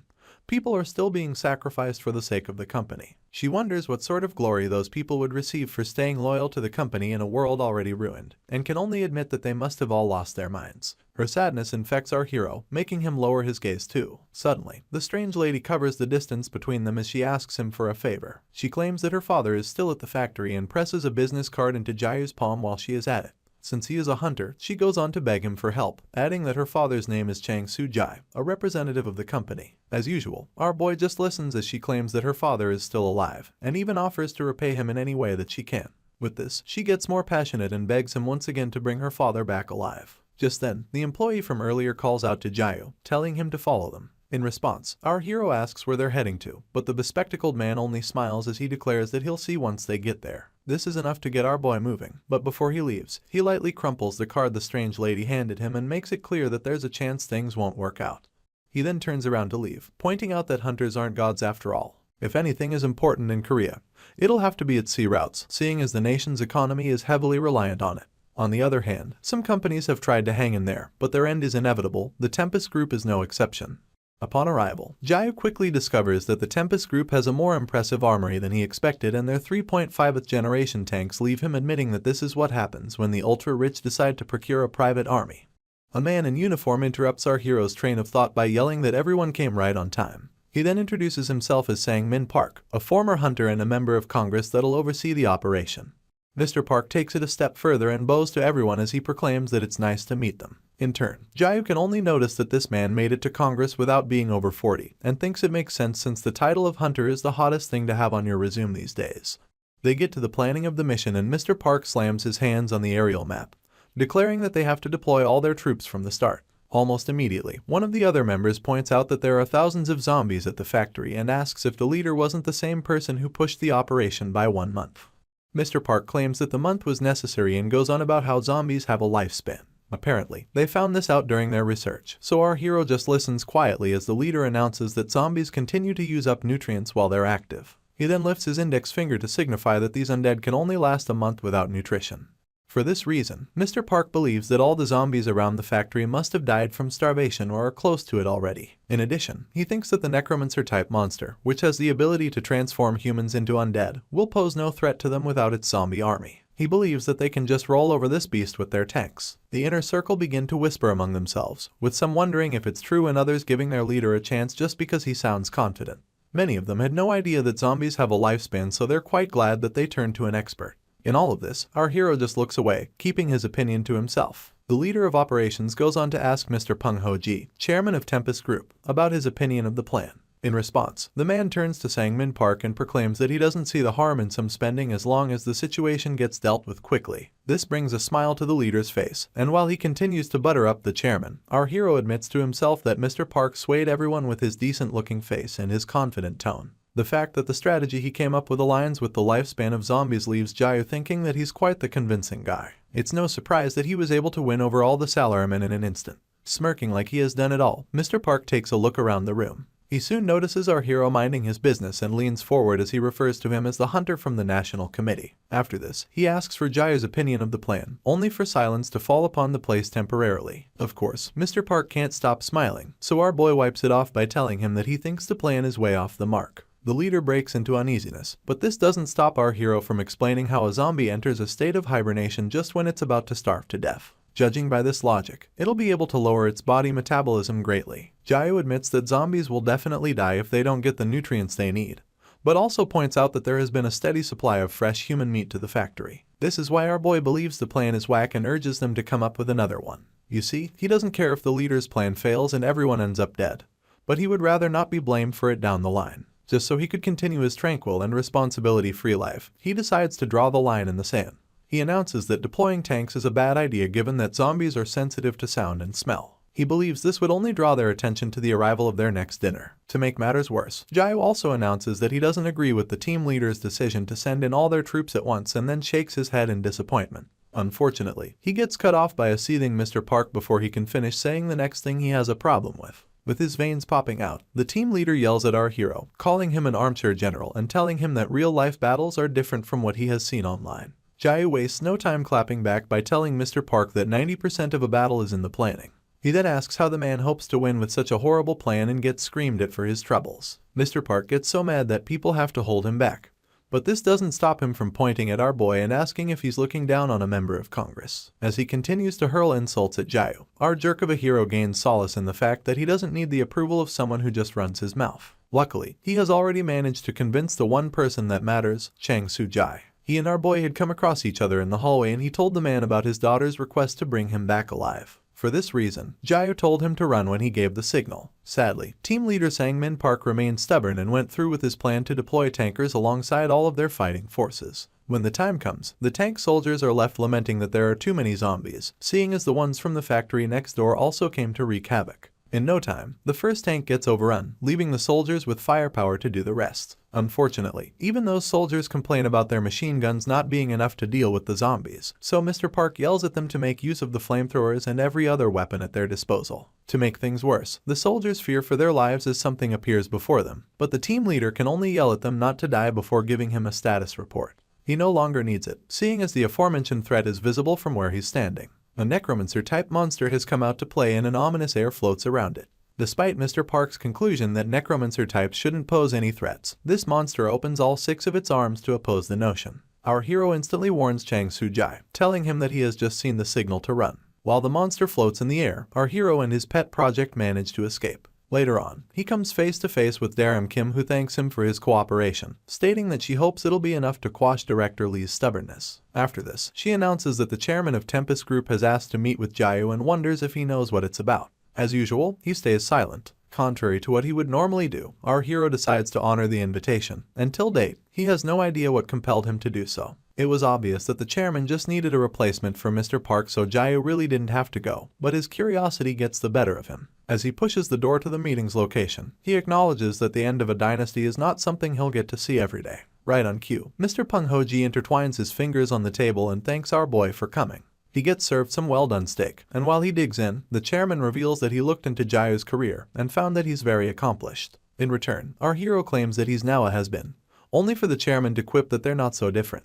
He goes on about Director Lee not being able to hold a candle to our hero in the past, and brings up the fact that he worked with the legendary saviors, Han Min Kang and Hyan Na. It's at this point that the chairman offers to sponsor him so they can both plan a comeback. The sound of this makes our hero freeze in the tracks, and it's followed closely by him slamming his cutlery against the table. He then wishes the chairman good luck with the comeback and gets up to leave. Our boy has barely taken a step when Peng Hoji announces that he's never going to stop trying to reclaim the factory. Apparently, he's a child of wedlock who had zero chance of inheriting Tempest Group, but somehow he managed to pull it off. Everyone has been telling the chairman that all of his struggling is pointless because the world is in ruins, but he refuses to give up for the sake of hundreds of thousands of his employees and their families. He sees this as a chance to take up the challenge again and reiterates that it's why he will not give up. The look of conviction on his face escorts his request for our hero to tell him anything that they can use to defeat the zombies. After staring him down for a bit, Jayu admits to himself that the chairman's strong spirit is probably what allowed him to lead all his people. He now sees him as a true boss, someone who can temporarily sway an emotionless being like himself. With this, our hero agrees to divulge some information, and breaks into a small speech about the various ways to handle a necromancer-type monster. Unfortunately, all of the chairman's efforts ended in failure. Proof of that comes forth when a list of casualties gets released from the Tempest Group factory siege. Our hero takes solace in the fact that Chang Sujai's name wasn't called, but he gets a notification about someone else. Upon checking out the post, he realizes that the chairman himself has been turned into a zombie. Jayu finds it hard to believe at first, but the proof is glaring. It's obvious that despite being in an era where most of the wealthy have abandoned their companies and employees and are selfishly hiding out somewhere, a certain entrepreneur is still out on the field leading his people. Some strange lady covered head to toe feeds about 3 stray cats. Our hero catches a glimpse of this and begs her pardon, telling her that she really shouldn't be feeding them. She just turns to look at him, only to get told that the cats may become dangerous. She continues staring at him in silence, with her scars leaking out of her sunglasses before she looks away and rolls her cart out of there. Our boy watches the lady leave, keeping in mind that most of the accidents around are man-made. This means that they can be prevented, and unfortunately, the story of Cat Mom is another one of those preventable things. Despite how hard it is to imagine, there was a time when the Chinese government was still a thing, and back then, Korea had sent out a hunter unit in an effort to stem the tide of monsters appearing there. As expected, the source of these monsters was the gates, the first of which opened in India, leading to the annihilation of the overpopulated nation. Sadly, it didn't take long for the neighboring countries to fall as well: India, Southeast Asia, China, you name it. The main problem was that Korea was next. Jayu Park was one of the hunters that were deployed to China, and during his tenure there, he captured a feral and overgrown rat. This animal had created an imbalance in its natural surrounding, and upon closer examination, it was discovered to be a mutation. Back to the present, our boy comes across Cat Mom again and warns her about the danger of feeding stray cats. He tells her that it's quite dangerous and that she's risking getting killed by them. Sadly, the lady wasn't hearing it, so she tells Jayu to leave her alone, adding that it's none of his business. Every time he went on supply runs and came across Cat Mom, our hero would always warn her about the dangers involved, but she would never listen. One day, he returns to his bunker to angrily pick his nails. The whole time, he can't stop thinking about how stubborn this lady is and keeps telling himself that she's not a child that he should worry about. He tries to distress by making a wool felt doll, but it turns out to be quite scrawny. Once again, the old lady comes to mind, and while he is worrying about her well-being, his transponder begins to beep. Picking up the distraction, our hero continues to stare at it until Daram speaks from the other side. The knowledge that it's her annoys Jayu so much that he furrows his brows and grits his teeth to stop himself from exploding. He then asks what she wants this time, only for Daram to apologize and add that she has a request. Cradling his head with both his arms, our hero reminds his so-called friend that she promised he wouldn't have to do any more missions. In response, she acknowledges that it's what was agreed upon, but adds that there's been an emergency. She promises that this time will really be the last and states that it's not completely unrelated to our boy. Apparently, the military apartment complex close to the Air Force base that Jayu is stationed at has been discovered to house a mutation. An undisclosed number of mutant cats in the area somehow attacked and killed the residents of the aforementioned apartment buildings. At this moment, Daram and her committee are unable to confirm the number of casualties, and the people who are still alive are scared to leave their units. After hearing all of this, Jayu apologizes and reminds her that he cannot hunt mutants anymore, claiming that it's because he doesn't have the supplies or equipment for it. Not to mention the fact that he doesn't want to. In response, Daram quips that she's not asking him to do it alone and adds that all he needs to do is provide support for the professional they'll be sending his way. Our boy wonders what she means by that, so Daram explains that the person is a professional freelance hunter. Later on, when the sun comes out, said professional screeches his power bike to a halt when he arrives at the agreed upon location. He wastes no time saying hey to Jayu Park and quips that he must be the one the NCOC told him about. After this, he introduces himself as Baek Seung-hyun and stretches his hand to shake our hero, only for him to introduce himself as the hunter who will be providing support. The obvious avoidance makes Seung-hyun chuckle, and he goes on to call our boy by his full name, adding that he was part of the legendary Class 13. Our hero is taken aback by how informed this man is, but the freelancer just smiles and explains that he's part of Class 12 from the same academy Jayu went to. Taking things further, he brags about how it's to be expected that someone like himself is working in freelance and points out that he didn't quite expect someone with our hero's history to be stuck in such a wretched place. In turn, Jayu gets on his bike and glares at him for the next few seconds, after which he tells the freelancer that he would rather not talk about the past. This put him in his place, although temporarily, and he apologizes for overstepping. The impromptu team ride past Rupert Reich Palace on their way to the site, and upon arrival, our hero takes a few moments to scope the bloodied scene. Seung-hyun then smirks as he proclaims that everything is as Jayu is seeing it. He breaks into a tale of how he dropped by for some recon on his way to see our boy, only to suddenly get attacked by the stray cats. The freelancer thinks that they must have developed a taste for human blood and explains that he had to fight back. Seeing as they're still cats at the end of the day, all he had to do was fire a few shots at them and they fled. Jayu can't shake the feeling that Seung-hyun must be decently skilled, given that he has the guts to be hunting mutants alone without any support. He deduces that the freelancer must be in a rank, and thinks that it is what he would have ranked him if they shared the same team. Seung-hyun continues his tale, saying that he would have taken care of the mutants on his own, but got interrupted the moment he was going to blow them up with some C4. Apparently, Cat Mom held his hand and the freelancer could only see her as a hindrance in light of the fact that the cats ran away after this. He blames her for the extra time they'll have to spend tracking down the mutants now. Our hero stays quiet as he mulls things over and later admits that he has a hunch as to where they might go. It has been dusk for all but an hour when Cat Mom shows up and begins calling out to Hermes, Duchess, and Jackfield, her 3 stray cats. She bellows that they can come out for their dinner now, but has no idea that our boy and his colleague are hiding out nearby with guns ready to go. Cat Mom keeps calling out to them, and Jayu instantly recognizes her as the one who's been taking care of them all this while. For this reason, he's certain that they'll come when she calls. True to his suspicions, the stray cats make their way towards her, but now they're just as big as she is and it's all because of the mutation. Before she can cover the distance, Seung-hyun peeks out from the opposite end and signals our hero with a thumbs up. Jayu nods in response, and they both cock their machine guns and dash out of hiding. They point the guns at the mutants and mercilessly open fire. Bullet after bullet sinks into the flesh of the nearest mutant, leaving Cat Mom to yell and beg them to stop shooting. One of the mutants finds a workaround and tries to cut up our boy using its claws, but Jayu is quick enough to duck and empties his cartridge into the cat from a crouching position. The moment the mutant's body hits the ground, Cat Mom wails and asks why the hunters are attacking the cats when they're not evil. Unfortunately, Seung-hyun is much too impatient, so he steps closer to the scene and tells our boy that they should finish things. No one but the freelancer is ready for what comes next, seeing as he abruptly throws a pack of C4 in the direction of the last surviving mutant. Sadly, Cat Mom jumps in front of it. Back when the nuclear attack started, she was in a dilemma with nowhere to take cover. She banged and banged on doors but no one paid her any mind. That was when she came across the 3 cats and they led her down some flights of stairs until she came upon a safe place to stay. They started this journey together, and despite how sad it is, Cat Mom decides to end it together too. The C4 goes off in a contained explosion, but all 4 parties get blown to bits. Our hero stays quiet initially, but ends up telling Seung-hyun that the C4 wasn't necessary. In turn, the freelancer flashes quite the dubious smile,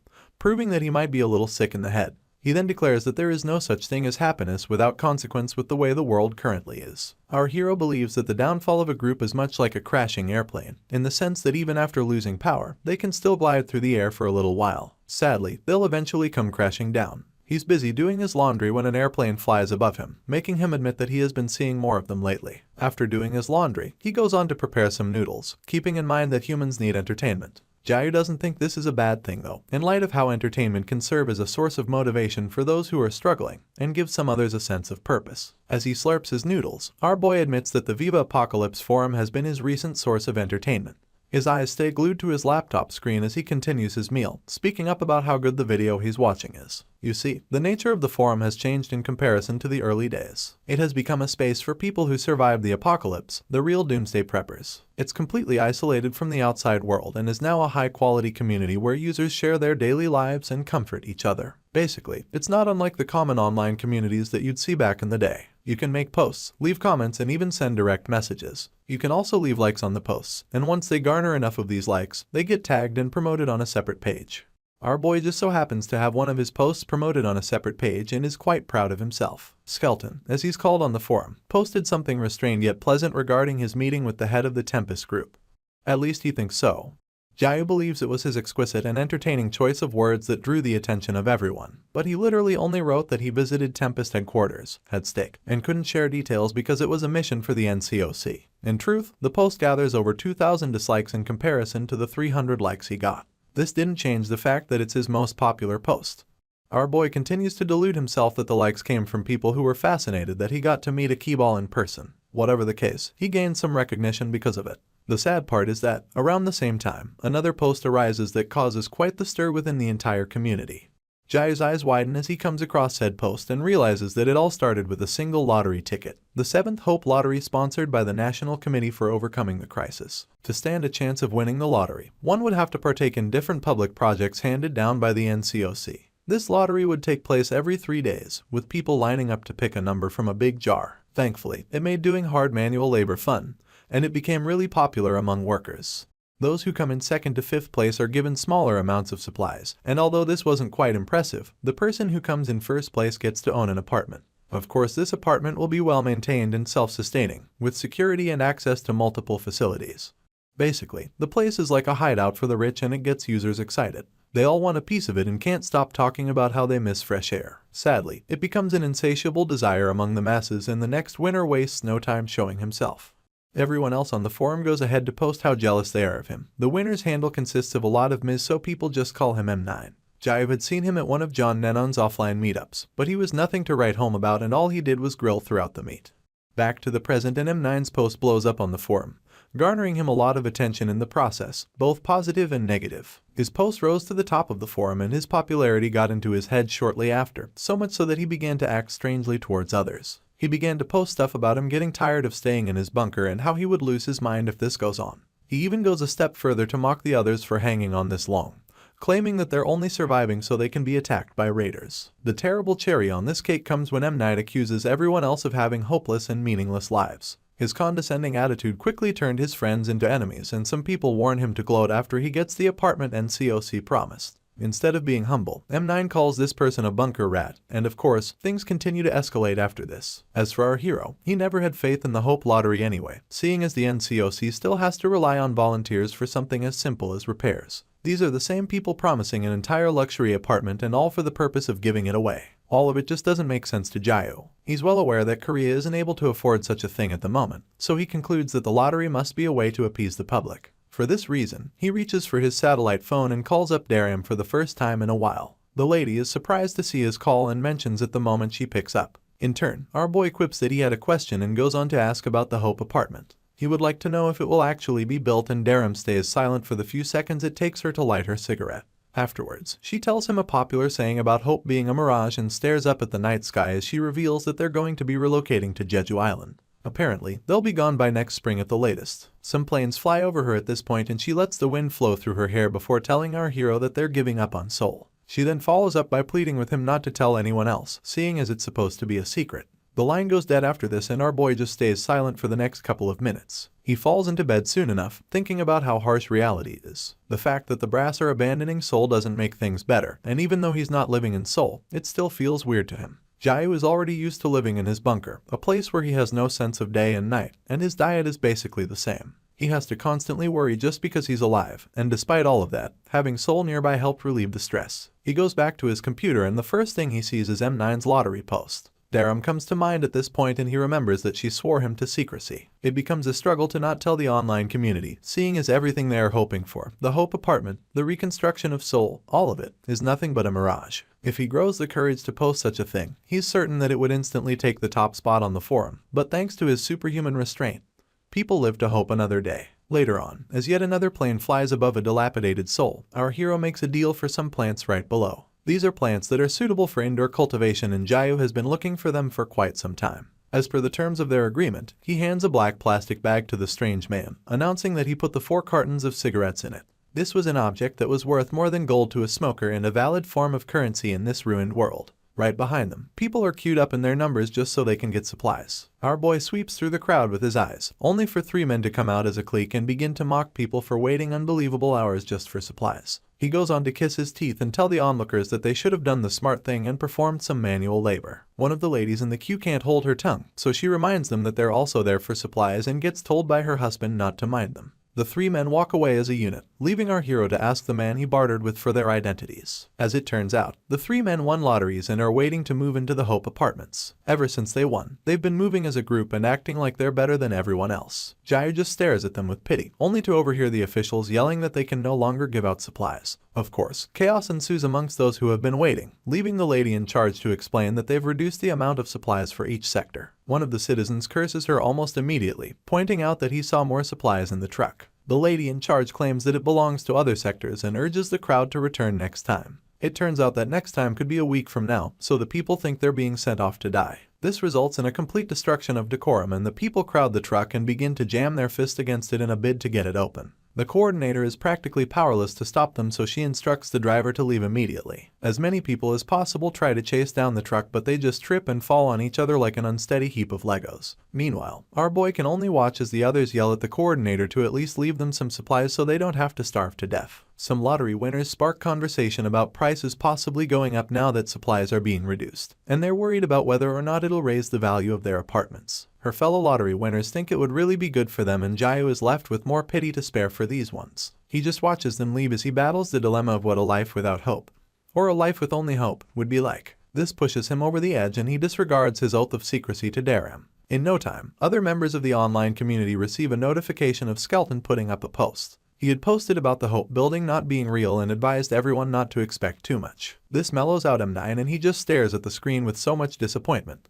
Our hero really has no idea which type of life is better to live, but he's the type to not think too deeply about it. About 4 years ago, our hero had put forth his resignation letter as a hunter. He was selfish and thought life was meaningless, but these are the essences of a doomsday prepper. Back then, Jeongmin, who was his colleague, called out to him, and when our boy did not respond, he hurled curses at him. He went on about understanding that Jayu has had it hard and slammed a bald fist on the tabletop as he tried to remind our hero to think about those who trust and follow him. In a feat of desperation, Jeongmin even tries to get our boy some time off, pointing out that the higher-ups would approve it because of all the efforts he put into the job. In turn, Jayu kept him quiet until the hunter mentioned that things would improve. Our hero turned to face him, anger evident on his features as he asked if Jeongmin really believed that things would change just because he stuck around. Still mad, he pointed out that the only thing his staying in the agency would accomplish would be keeping his so-called followers stuck inside the living hell that is the agency. At that moment, the memory of Jayu kneeling injured before a colossal monster flashed through his mind, so he yelled that it was all over and added that everyone who was on the field with him knew it. For this reason, he asked Jeongmin not to try to stop him. The hunter finally gave in and asked our hero to take an umbrella on his way out, seeing as threats of rain were evident. In response, Jayu just stared at him one last time and hoped that he would survive as well. After that, he built his bunker and survived. Back to the present, and our hero is busy on his computer. Needless to say that his mindset still hasn't changed after all this time. He still believes that life is meaningless and that the end of humanity is unavoidable. The dread and helplessness he felt in the face of those colossal monsters never really went away, so our boy is stuck doing everything he can just to survive for much longer. As he scrolls through the platform, he comes across a post put up by a user named Keystone about an earthquake in Paju, with the sender wondering if everyone else is okay. The place rings a bell and our hero recalls that it was the first city in Korea to experience a fissure. For this reason, he believes that the earthquake Keystone is talking about was probably caused by a colossus-type monster showing up. With this in mind, Jayu heads out to pick up his bicycle and can't help but think that the NCOC will probably be in an uproar at the moment. You see, the destructive power of these large monsters is on the scale of a natural disaster and there's no way to physically stop them. Humanity's only saving grace is that they are vulnerable to Earth's environment, so the moment they cross into this side, they begin to die slowly. The sad part is the amount of damage the bigger monsters can cause before they die off. This is why it's important to map out the course of these monsters and get out of the way. Our hero finally opens the door to the outside world for the first time in a while, and the scorching sun takes the opportunity to peer into the bunker. Jiao is forced to shield his eyes, keeping in mind that he might need the weather forecast. Soon enough, he arrives at the NCOC headquarters in Seoul and meets the chaos he predicted. Alarm bells continue to blare, coordinators try to get in contact with the Paju defense line, and some pen pushers are just freaking out for the sake of it. One of the soldiers wonders if they have any available personnel, but Jiao says nothing as he sifts through the chaos. Of course, it's much worse than he imagined, so he ends up bumping into someone and spilling all of the files he had at hand. The man squats to pick them immediately and apologizes for his role in the small accident. Afterwards, he thanks our hero for his help and dashes away once again. Jiao is quick enough to catch a glimpse of the report and is now aware that they're up against the Kraken-type monster. This happens to be the most common of the Colossus-type monsters, and it usually takes the form of an octopus. When this beast feels threatened, it instantly creates an armored shell for itself, and this state comes equipped with a very powerful death ray. This death ray is capable of blowing everything in its path to smithereens, disintegrating them no matter the amount of protection they seem to have. Jiao recalls the first time it showed up in Tokyo and how it killed over 50,000 people before finally dying in the Nagano prefecture. Sadly, the current course of the beast goes through the area our hero built his bunker, and he would have been killed if he didn't notice it earlier. He just scopes the area as he plays around with his laptop, only to catch a glimpse of Darim on the upper floor. She locks eyes with him almost immediately, and they share this foreboding silence. Our boy can tell that this monster has thrown a wrench into the Brass's plan to move to Jeju Island. She then suggests that he evacuates because a Kraken type has shown up, and even reveals that its course is in line with his bunker. After this, she practically disappears, unaware that she just stated what Jiao was already privy to. He then hurries back to the bunker and fills a box with some simple evacuation supplies. Just as he's about to leave, he stops to stare at his computer, remembering Darim's words while he's at it.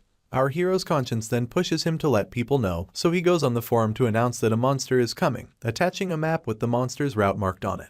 He even warns them that shelters don't work against its death ray, but the post only gets 2 views. Seeing as his post got buried and completely ignored, our boy wonders if he should have made it sound more like rage bait. He brushes the thought aside, telling himself that he did his best and that he has to begin his evacuation. Just then, his walkie-talkie screeches to life, and Sue's voice filters through as she calls him Skeleton. She points out that they haven't spoken in a while and asks what he's doing. In response, our hero quips that her timing is perfect and tells her that they should take their car and evacuate immediately. Sadly, their car engine broke down, and Rebecca mentions it to her daughter. Innocent Sue then relays it to our hero before asking what the problem is and wondering if they can't just hide in the building. For a moment, Jiao retires to his mind, realizing that Rebecca and Sue's building is well on the path of the Kraken. The sad part is that our hero can't get to them in time, and unlike the time he dealt with the raiders, he gains nothing from risking his life to help them. For this reason, he simply tells them to head as far north as possible and quips that he's going to hang up, leaving the little girl to do with the information what she pleases. She then bids our boy goodbye and warns him that it's going to rain the next day.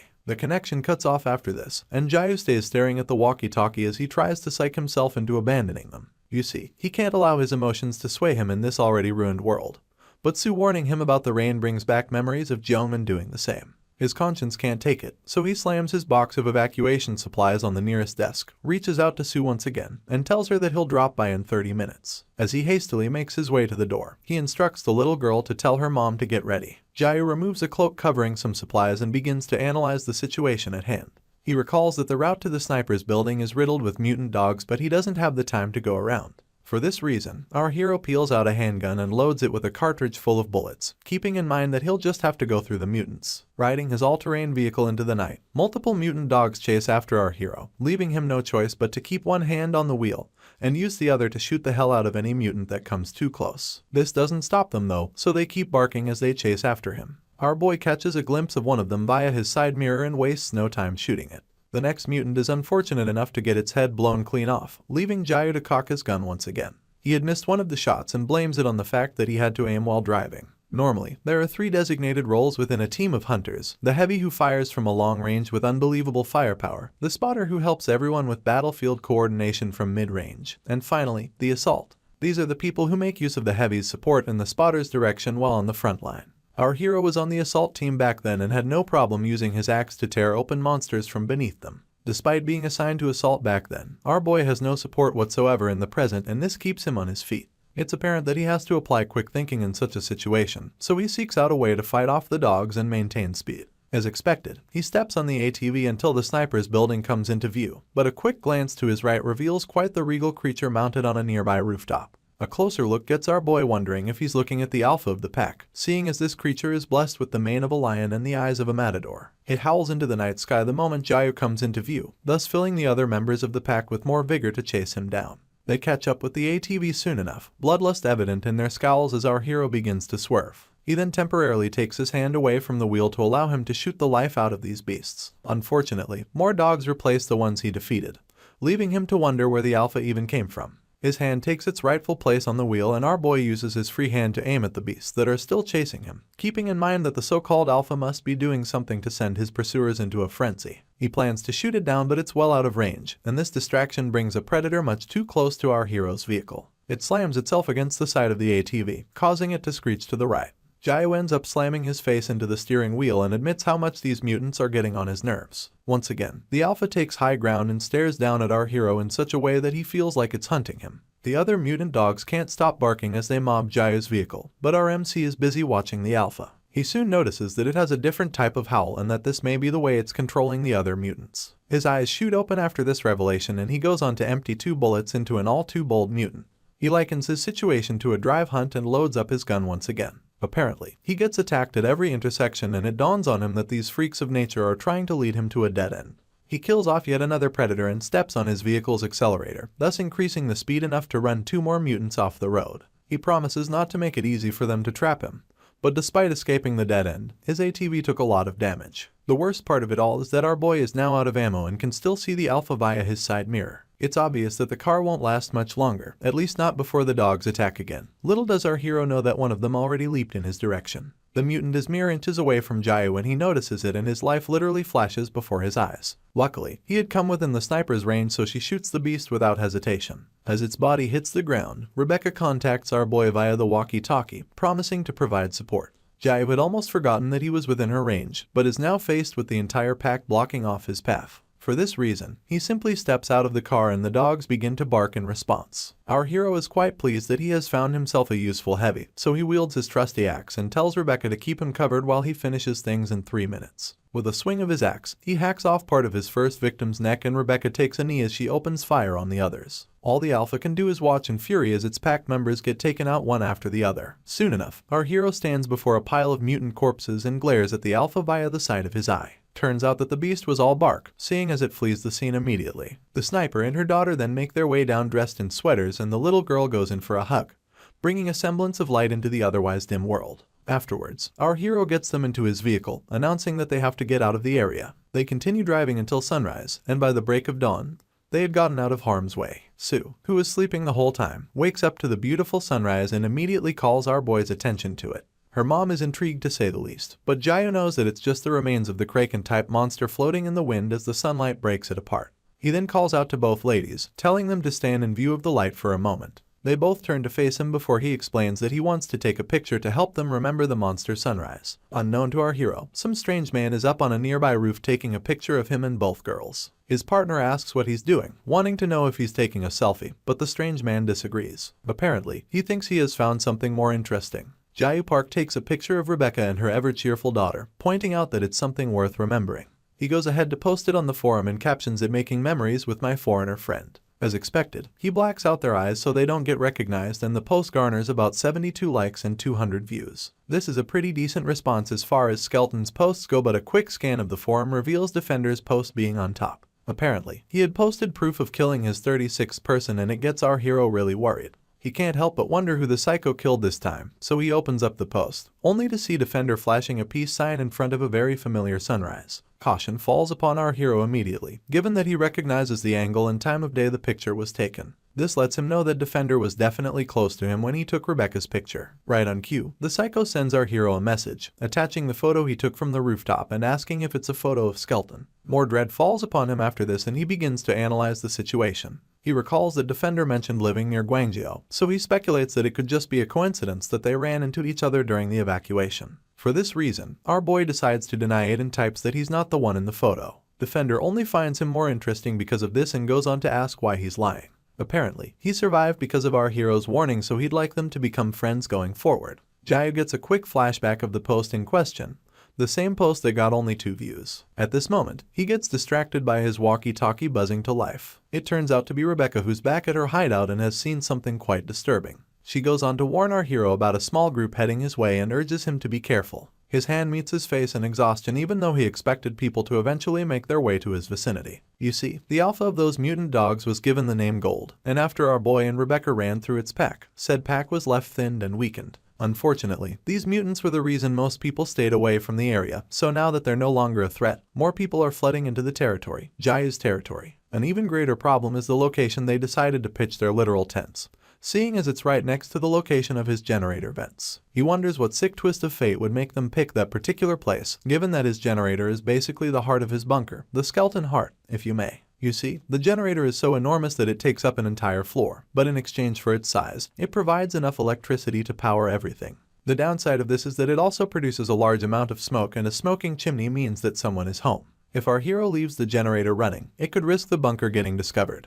But if he turns off the heart of his bunker, his home would cease to be a home. As the summer approaches, the hot weather will cause his frozen goods to melt and go bad, leading to the fall of the first domino in Jayu's future plans. Another look at these campers reveals that they're not armed, so our hero deduces that they are not raiders. For this reason, he decides to handle this using words. The leader of this group is busy giving orders, instructing people not to leave their stuff too close to the cliff and to place anything important close to the tents. Our boy then shows up with a machine gun strapped to his waist, and he interrupts the leader's motions. He promptly declares that they're on private property and asks that they leave at once. The graying man takes a look at Jayu, and the first thing he notices is the gun. One of the campers shouts at our boy, asking him how he could request such a thing in these trying times. In turn, their leader shuts him up with a swipe of his hand and tells our hero to calm down, adding that they're from the Pioneer Group. The expression on Jayu's face remains unchanging, so the man peels out a Pioneer Group permit and shows it to him. Our MC had come across talk of this group on the forum. Some user named Jijangbin gave a 3-line summary about them, and the first is that they were brought to large cities for reconstruction efforts. The second is that the reconstruction isn't happening.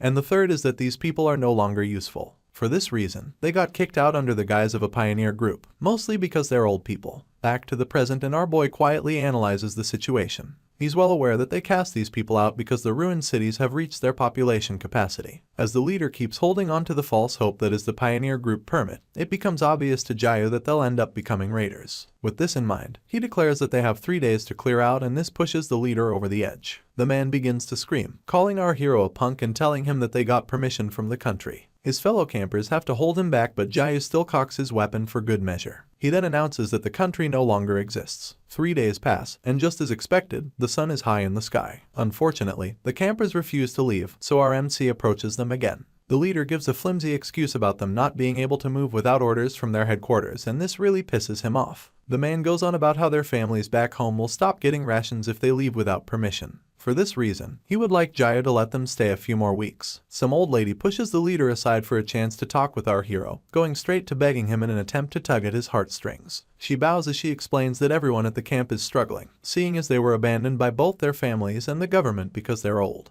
The granny then squeezes a candy bar into our hero's hand as a peace offering, telling him that they're not bad people. To round things off, she pleads with him to just think of them as his quiet neighbors and to show them some compassion. The candy bar is already soggy as hell, so our boy just stares at it helplessly as the old lady continues to beg. Sadly, when Jayu returns to his bunker, he meets it as dark, hot, and humid as he left it. He takes off his sweater, but the heat doesn't seem to die down. This leaves him massaging his tempo and welcoming the possibility of simply killing a camp of old people. Unfortunately, his morals are still intact, and they're the only thing stopping from killing people who aren't raiders. He tells himself that there must be some other way to handle the situation, and then stares at his computer for the better part of a minute before accessing the forum. He types up his problem, from how the Pioneer Group came to camp in his backyard, to how they refused to leave, and he would like to know what to do. About 7 people reply almost immediately, with half of them complaining about how much the situation sucks and the other half urging him to just kill them. Just then, he receives a message from Defender detailing that those pioneers are going to become raiders eventually. In addition, he tells our hero that they'll probably turn on him the moment their supplies run out and kill him in the process. For this reason, Defender advises that he strikes first before they do. Jayu simply glares at the screen, seeing as he expected this sort of response from him.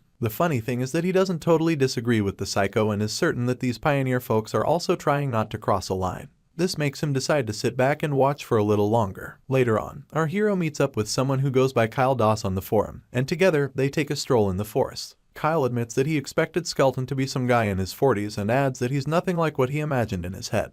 He thinks people can gain a different persona when they stay active on the forums for long enough, but our boy doesn't give him a response. You see, Kyle is a normie, one of the few ones they have on Viva Apocalypse. He recently reached out to our hero after finding something interesting in the nearby mountains. Soon enough, they arrive at the strange site and Kyle literally points it out, asking what Jayu thinks it is. It's some sort of white capsule, and our hero's expression takes a grim turn as he reveals that it's a monster egg. Previously, Kyle had come to the forum with a picture of the capsule and asked if anyone knew what it was. While others concluded that it was a huge marshmallow, our hero knew that it was a monster egg. The moment he saw this post, quite the dubious idea was born. Seeing as the pioneer group claimed that they couldn't leave without permission from the higher-ups, Jayu knew that he just had to create another reason for them to leave. He went on to text Kyle Doss, stating that the capsule is incredibly dangerous and offering to get rid of it for him. The plan is to show those pioneer folks something more scary than gold, the mutant alpha. Thanks to Jayu's behavior on the forum, Kyle wasn't too wary of him. They had talked online until he agreed to show the capsule to our boy. He also made sure that they wouldn't meet near his home and told Jayu that he would be bringing his gun.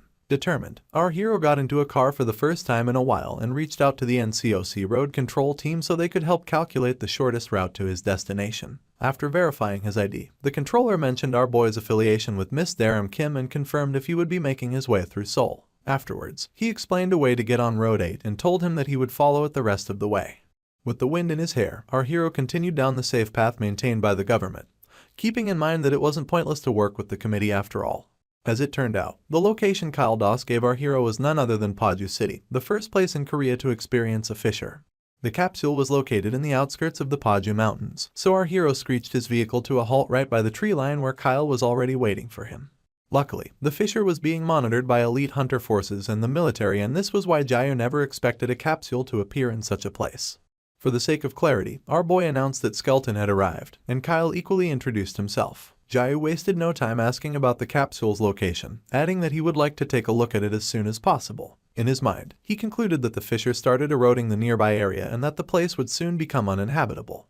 Kyle, on the other hand, is shocked out of his mind and can't stop pointing out how dangerous a monster egg is. In response, our hero simply reminds him that he already mentioned the danger involved and pulls out his trusty axe while he's at it. Up next, he urges Kyle to step back and rolls up his sleeve as he approaches the capsule. On his way, he advises the man to take his truck and drive away should he die, adding that his keys are in the ignition. Confused, Kyle tries to get our boy to hold on, but Jayu doesn't listen. Instead, he readies himself and quips that nothing is 100% sure no matter how much we hope it is. With a burst of speed, he launches himself towards the capsule, swings his axe with enough force to split it open, and backs it up with some murderous intent. The tricky part of this ensues when Jayu suddenly stops the axe just before it hits the capsule. It had taken everything in him to stop this swing, but a similar essence mimicking his movement appears with an axe to his throat.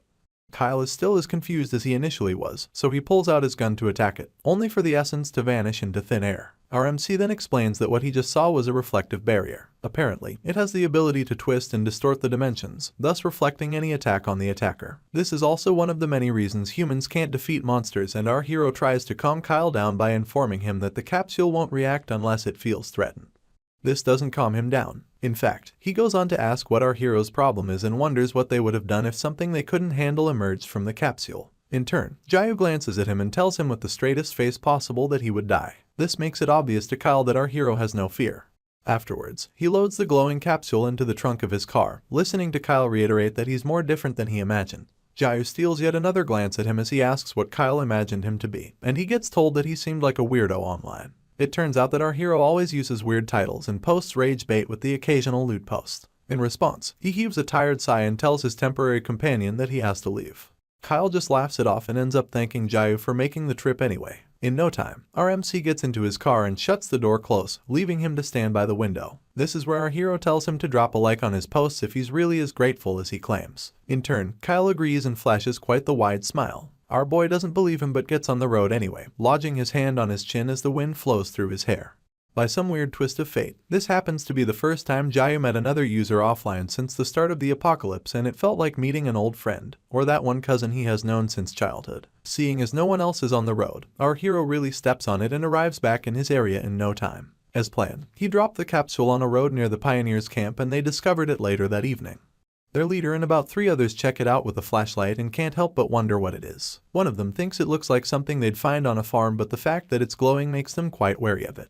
Their leader contacts headquarters and reports that Group 218 has found an unidentified object on a road nearby. HQ instantly yells that they should get away from it, thus stunning the leader into silence. The road control team takes over the conversation and their representative starts by introducing them, adding that they've reviewed the drone footage and have confirmed that the capsule is actually a monster spore. The rep can't stress enough that no one should touch it, seeing as there's a high chance that it's active. He instructs the pioneers to clear the area at once, but the leader tries to make excuses for the campers. This pisses the representative off so much that his face goes red. He begins to scream into the transponder, telling the leader that they should get moving if they have time to ask questions. In addition, he makes it clear that he's ordering them to leave, not suggesting it.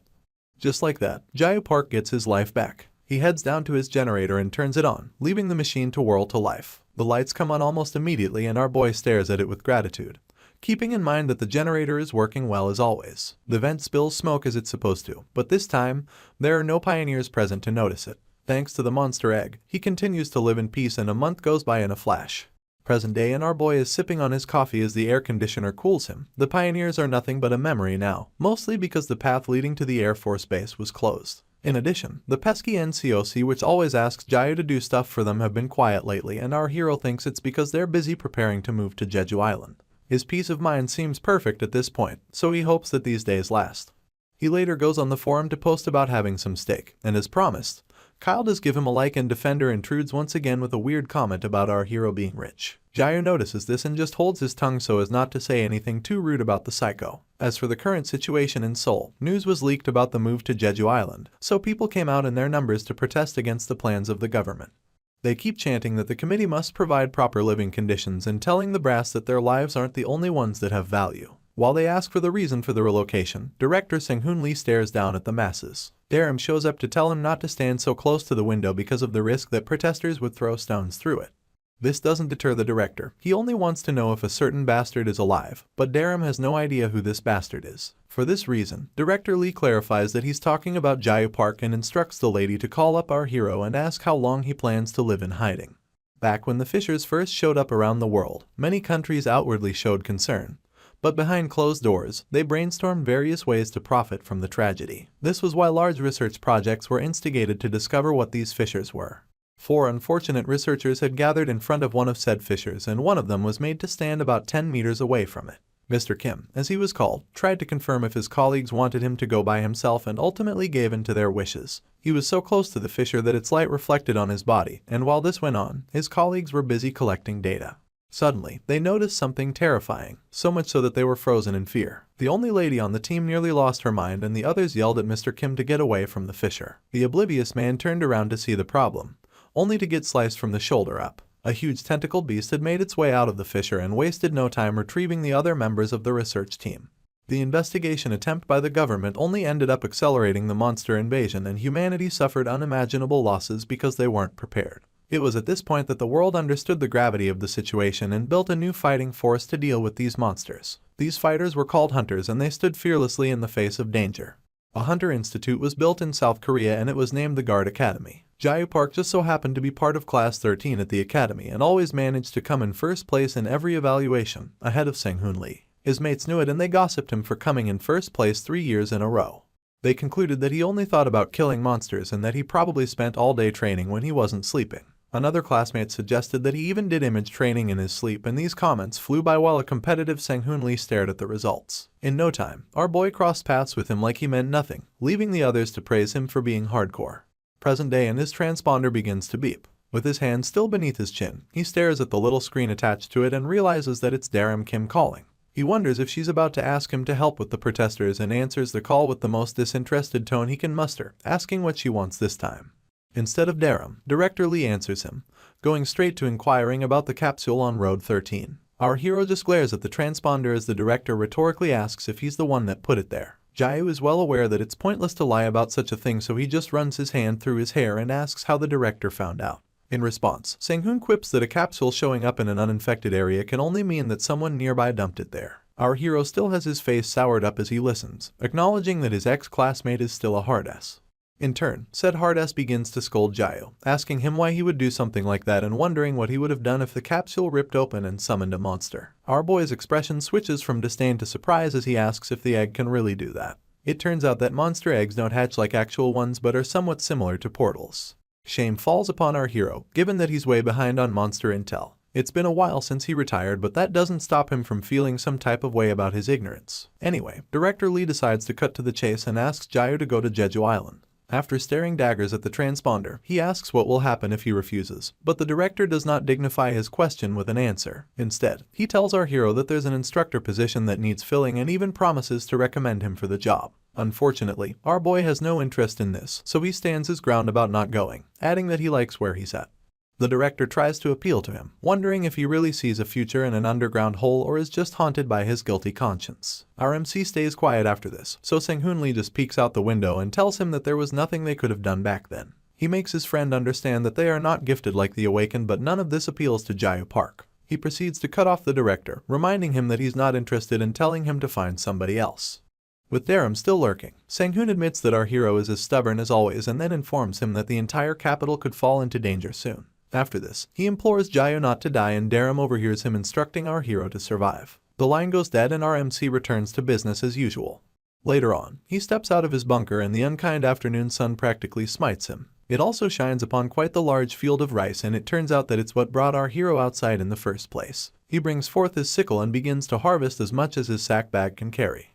You see, it has been a year and 11 months since the war broke out and Jayu simply threw these rice seeds on an unattended field a while back. Despite no one taking care of them, the majority managed to grow on their own. Our boy simply ties up his sack bag full of harvested rice and hurls it onto his back for transportation. To the best of his knowledge, as long as anyone has seeds and dirt, they'll be able to grow enough to feed themselves.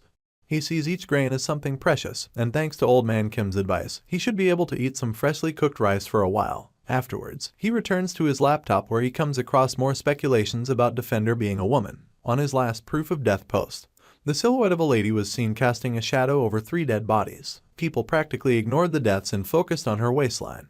The entire rumor was started by someone named Unicorn 18, and despite all the information flying around, our hero doesn't believe that Defender is a woman. From past knowledge, he knows how easy it is to shoot someone, but he's also aware that it's much more difficult to move and organize a bunch of corpses. For this reason, he doubts that a woman would be able to do this as frequently as Defender does. Staring at his screen, he continues thinking that it's utter nonsense and chucks the picture up to a coincidence. At that moment, Sang-hoon telling him not to die flashes into his mind and he brushes it aside because he feels like he's as safe as one can be in this world. He can't stop thinking about his former classmate though, how he would sit in front of the class and raise his hands to ask questions. Jayu admits to himself that Sang-hoon was persistent for his age and always had a competitive spirit about him. Our hero's train of thought gets interrupted by his transponder, so he steals a glance to see who's trying to contact him. It turns out to be Daram again, so he picks it up and goes straight to being rude. He tells her that he's not going to Jeju Island and that he won't be taking any new jobs for a while. After this, he lets her know that he'll be hanging up, only for her to inform him that Director Lee is dead. This catches our boy off guard, so his eyes and mouth grow wider than ever before. He has so many questions, but the biggest is why the director died so suddenly. Apparently, Sang-hoon decided to make an extreme decision, but before doing that, he left a note saying that someone needs to take responsibility for the current situation. Daram asks if Jayu Park will attend the director's funeral, but all our boy can think about is how this ruined world is no place for an honest and earnest person. Miss Daram tells our hero that she'll be at the hospital where her husband works, and adds that they managed to pull together resources to make the funeral happen despite the hard times. Before ending the call, she informs Jayu that he will have to take Road 13 to get to Seoul, the same road where he dropped off the capsule. Our boy confirms this and would like to know why she mentioned it, so Daram goes on about how some people were deployed to guard the road just yesterday. Apparently, these people are also awakened and the lady is certain that our hero would feel uncomfortable talking with them, hence the heads up. The line cuts off after her warning, leaving our MC to the devices of his mind. Some sort of manifestation of Sang-hoon Lee shows up and Jayu begins to talk to it, wanting to confirm if he really deployed awakened hunters to the area.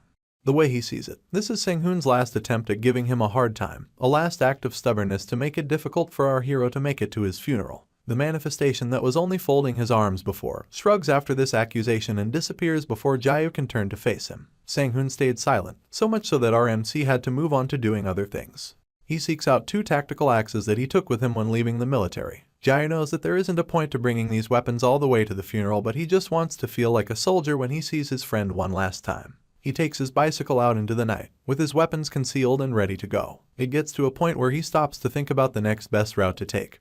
But before he can even consider all his options, some dude on a bike rides up to him and tells him to stop. Apparently, he can't let anyone pass through the route, but things change when he realizes that it's Jayu Park. This man happens to be Seunjoon Beek, the freelance hunter who helps the NCOC with odd jobs. Mr. Beek asks where our hero is headed, and when he discovers its soul, the freelancer quips that he'll have to follow him for a moment. Our boy would like to pass just like that, but Mr. Beek claims that he would let him if it were in his power to do so. He lights a cigarette and then stares at an elevated platform right behind them on which 3 youngsters are mounted in uniform. Unfortunately, the freelancer isn't in charge and he doesn't quite approve of answering to some punks. Our hero takes a closer look at the uniforms and notices the emblem on them has the initials RT. This means Roaring Tiger, and they represent true hunters, much unlike the older models. Their eyes have this blue glow as they literally look down on Jiu Park, and it turns out that they're a new class of hunters that appeared around 6 years ago. The phenomenon first occurred after monsters poured in and the human population got cut by 30%. These special people known as the Awakened sprouted new abilities that were similar to that of monsters. Of course, scientists worked overtime and did extensive research just so they could awaken the abilities and those with latent potential. The government went on to actively recruit these people as hunters, thus pushing old-school hunters like Jiu Park off the battlefield. One of the arrogant punks calls Mr. Beek an old man and asks him for our hero's identity. In response, he tells the punk that Jiu is a former hunter and he gets likened to a part-time hunter. The freelancer just laughs it off and agrees with the youngin as he takes another puff of his cigarette. He goes on to shield his mouth with his palm and tells our boy how much of a drag the whole thing is, only for the punk to ask why a former hunter is traveling around in the dark and avoiding the main road. He takes it a step further as he asks if our hero is a criminal and visible sweat pours down Mr. Beek's face. Jiu goes on to inquire about which generation they belong to and this catches the Dieslancer by surprise. He tries to caution our hero but all 3 punks already seem offended by the question. Their supposed leader, some gray-haired punk, walks up to Jiu, calling him an old man and claiming that he's clueless. He comes as close as our MC's ear and whispers that they're class 20. In response, he informs him that he's part of class 13 and continues to keep an eye on him for any sudden movements. The punk only brags that they don't respect anyone less than class 18 as their seniors, with the exception of a few people of course. He takes it up a notch by tapping our hero's shoulder like he's a nobody and asking if he took any classes at the academy. He asks because they were taught how dangerous capsules are and he calls Jiu an old man for the 2nd time, advising him to head home. This really pisses off our hero, but he manages to only clench his fists so tightly the veins in his hands almost burst. He welcomes the possibility of a confrontation, but kills off the thought just as quickly, thinking to himself that heading home might be the prudent option. Just then, Sang-hoon's manifestation shows up again, asking if our boy doesn't plan to come for his funeral. Upon hearing this, Jiu simply points at the capsule, peels out his tactical axe, and confirms that all he has to do is deal with it for him to pass. He takes swift steps towards the capsule as the leader continues to mock him by calling him a clown and asking what he thinks he can do as an old-school hunter. In turn, the punk instructs Jiu to escort our hero all the way to the city if he manages to succeed. This seems gross to Jiu, so she quips that she doesn't want to do it. The last of the 3 punks can't help but mockingly cheer on our hero, but none of this deters him. As it turns out, in the now outdated military doctrine, there weren't many strategies on fighting monsters alone, so Jiu is left with only one option: direct melee combat. He leaves behind a gust of wind the way he launches himself towards the capsule, axe in hand, and the moment he comes close enough, he slams it against the capsule. Some sort of essence begins to leak out and it seems to be disturbing space, but Jiu doesn't stop hitting the capsule with all his might. The punk hunters and even Mr. Beek begin to panic as they wonder what our hero hopes to achieve. The more he hits the capsule, the more space seems to get distorted and all the others are worried that if he continues, he'll awaken the monster. True to their words, the space surrounding the capsule turns into a bluish portal and continues to twirl as light emanates from it. The youngsters have their jaws wide open and their panic comes back twofold. They yell and make a run for it while our boy awaits the beast, although his heart is beating faster than it should. Right on cue, a white monster with multiple limbs begins to peel out of the portal, leaving our boy to speculate that it has an ancient statue-like head. This makes him think it's a dancer-type monster, but his opinion changes when the entire beast makes its way out. It becomes obvious that he's up against a necromancer-type monster, the same type that showed up at the factory during his last mission for the NCOC. It extends all 9 of its hands, but our hero is much faster. He jumps into the air without fear or prejudice and makes use of both tactical axes to cut off all 9 hands. You see, these necromancer types are terrible when it comes to close combat, and it's a known reaction that they'll sprout thousands of thorns from their severed limbs. With this in mind, Jiu plans to risk his life just to get in close. As the thorns come at him in full speed, our boy maneuvers his way closer and closer to the predator-turned-prey and wastes no time chopping off its head. The punk hunters look terrified and amazed at once, but our hero simply glances in their direction, asking what they're looking at. He then tells them, nay, orders them to move the barricades.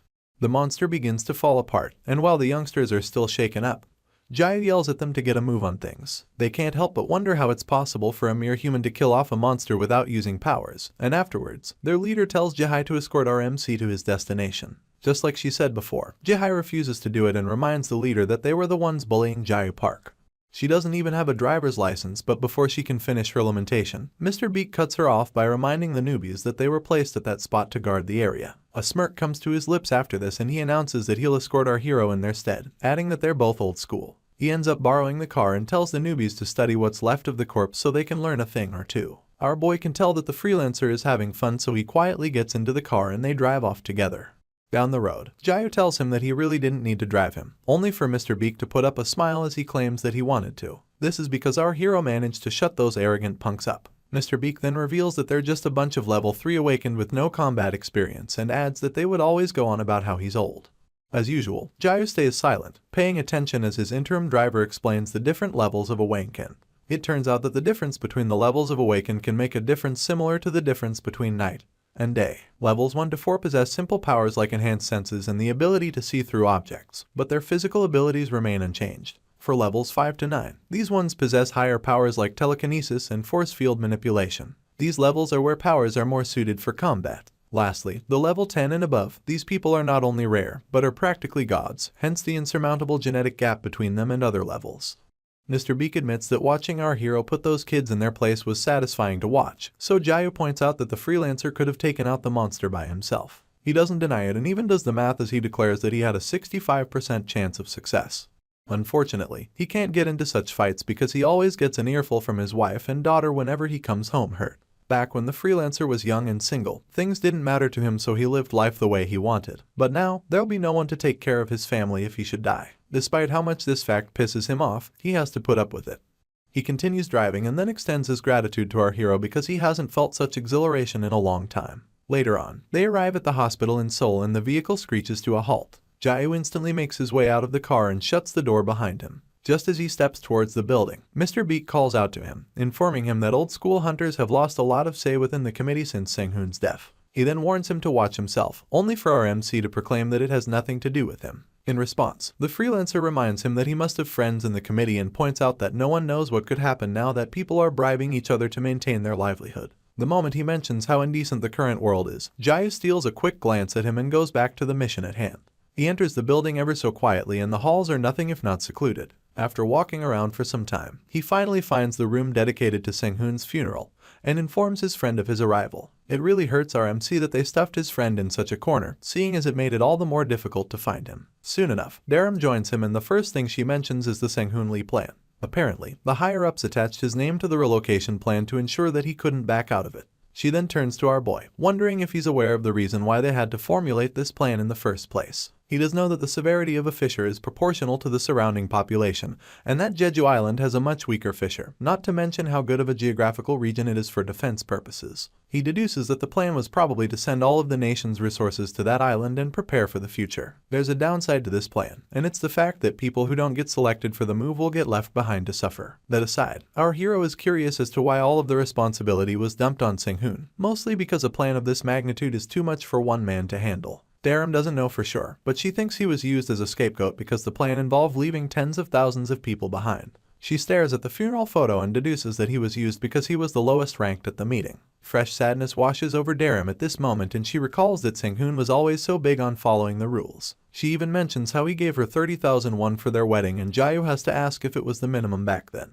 It turns out it has always been 50,000 and this makes our hero chuckle lightly. He admits that it's just like Sang-hoon and Daram cracks a smile as she agrees with him. Just then, she remembers something and starts off by clarifying that it happened shortly before the director passed. For some reason, a man she refuses to name stopped by to see him on the very day they finalized their plans to relocate to Jeju Island. This also happened to be right before Sang-hoon radioed Jayu. It was just 3 of them in the office, the director, Daram, and he who shall not be named. As the people protested outside, the mysterious man mentioned that the plan must be carried out by someone who's neither at the top nor at the bottom. He didn't want anyone who would be distracted by what's in front of him, but someone who could face the cold future ahead. He wanted a person that could easily place the lives of tens of thousands of people and even the fate of humanity on a scale and make a fair judgment call. This strange man thought that person could be Sang-hoon Lee, but the whole time he spoke, the director refused to stop looking at the protesters. The man sipped his tea and then revealed that Sang-hoon would be doing something that not even the professor could do. It was at this point that the director turned around and asked if this man was sure. He wanted to know if the higher-ups were certain that they could survive after heading to Jeju Island and whether or not this was their only available option. Sang-hoon then referred to the mystery man as Hanman, and Hanman's eyes glowed the blue of a burning inferno. All he said in response was that they wouldn't know until they tried. Back to the present, and our hero is mortified after discovering that Hanman Kang was involved in the plan. Daram just stares at him helplessly before revealing that Hanman said something along the lines of old school hunters not being needed at Jeju Island. She had averted her gaze to the ground to say this and then asks if Jayu Park has space in his bunker. Our hero can't take his eyes off her at this point, and he keeps in mind the fact that another world is coming to an end. Back when Jayu Park was still a hunter, he was quite the spiteful team leader. His people had gotten injured and about 6 of them were receiving treatment in room 501. Daram included. He had stepped into the hospital room and instantly drew the attention of all his men. They saluted each other and our hero took the chance to look each one of them over. Afterwards, without an ounce of pity, he announced that anyone who was injured should instantly leave his team, adding that incompetent members pose a bigger threat on the battlefield than an enemy ever could. He went on about how he has seen many people die in vain without having a chance to fight because of weak and unskilled people like his injured team members. All their faces carried sad expressions as they listened to him, but he still told them that he didn't want to see something like that ever again. He then suggested that they evaluate themselves and make a decision. The moment he left, Jun Yu-kang burst into tears, claiming that she couldn't continue to hear things like that while dealing with everything else. She even tried to get Daram to quit with her, adding that she could lose her mind working under Jayu Park. For some reason, Daram refused. She put her pride aside and admitted that their team leader was right. From that moment, she planned to grit her teeth and prove him wrong. Little did she know that Jayu was right outside the hospital room eavesdropping on their conversation. Back to the present, and all our boy can think about is how she used to be full of spite just like he was, but now she has changed so much. Standing side by side, Daram continues with her plea for some space in Jayu's bunker, pointing out that her son needs a place to stay. She asks if our MC can take him in and instant confusion falls upon him. With both hands on his head, our hero sits in the hospital's reception, ruffling his hair and mulling over Daram's request. His friend and former team member just kept begging for his help and it's all he can think about. She even bowed and offered to send some food along with her son, claiming that he only needs a place to stay. Daram had practically burst into tears because of the state of things in Seoul, seeing as everything was getting worse. She couldn't bring herself to keep her boy in such a place, so she told Jayu that she wouldn't be able to live with herself if anything happened to her son. Still in the hospital's reception, our hero now has his hands under his chin as he continues to think about her request.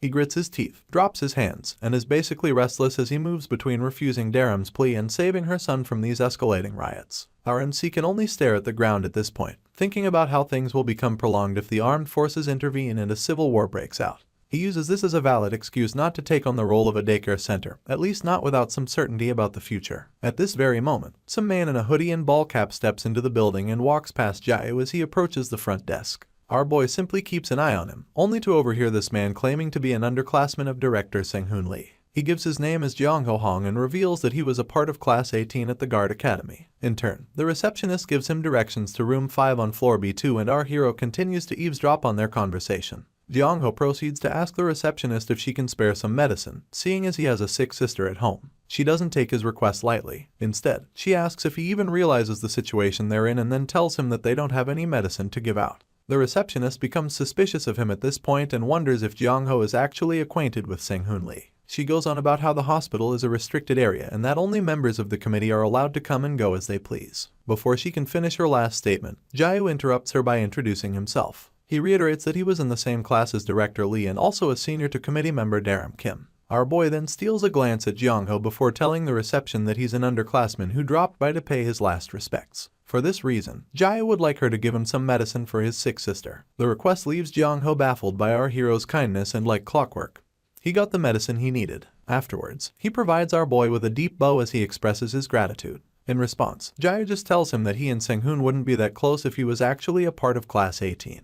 He then asks if Jeong-ho was really acquainted with the director. The young man lifts his head at this point, scratching it shyly as he admits that Sang-hoon's name was the only one he knew and that he hoped dropping the name would help him get some medicine. Our hero retires to his mind as he recalls that every hunter from the 18th generation onward was replaced with awakened people as the primary force, so it was basically from Class 18 that hunters without abilities ceased to have a future. Sadly, these hunters saw next to no action on the battlefield and only provided support through the occasional odd task before getting retired. The world has the awakened, who are the young hunters with abilities, and they have the old school hunters with a boatload of experience. Finally, then there's the cursed generation, who had the misfortune of being stuck in the middle. As for Jeongho, the young man admits that all he could find in the market were painkillers and fever medication, and he opens his paper bag for our hero to stare into it. He then explains that he had no choice but to come to the NCOC hospital, adding that his sister would be in big trouble if Jayu didn't step in. Right outside the hospital, yet another airplane flies overhead, leaving Jeongho to thank our hero below it. He bows and wishes him a safe trip home, so our boy just turns to leave and wishes him the same.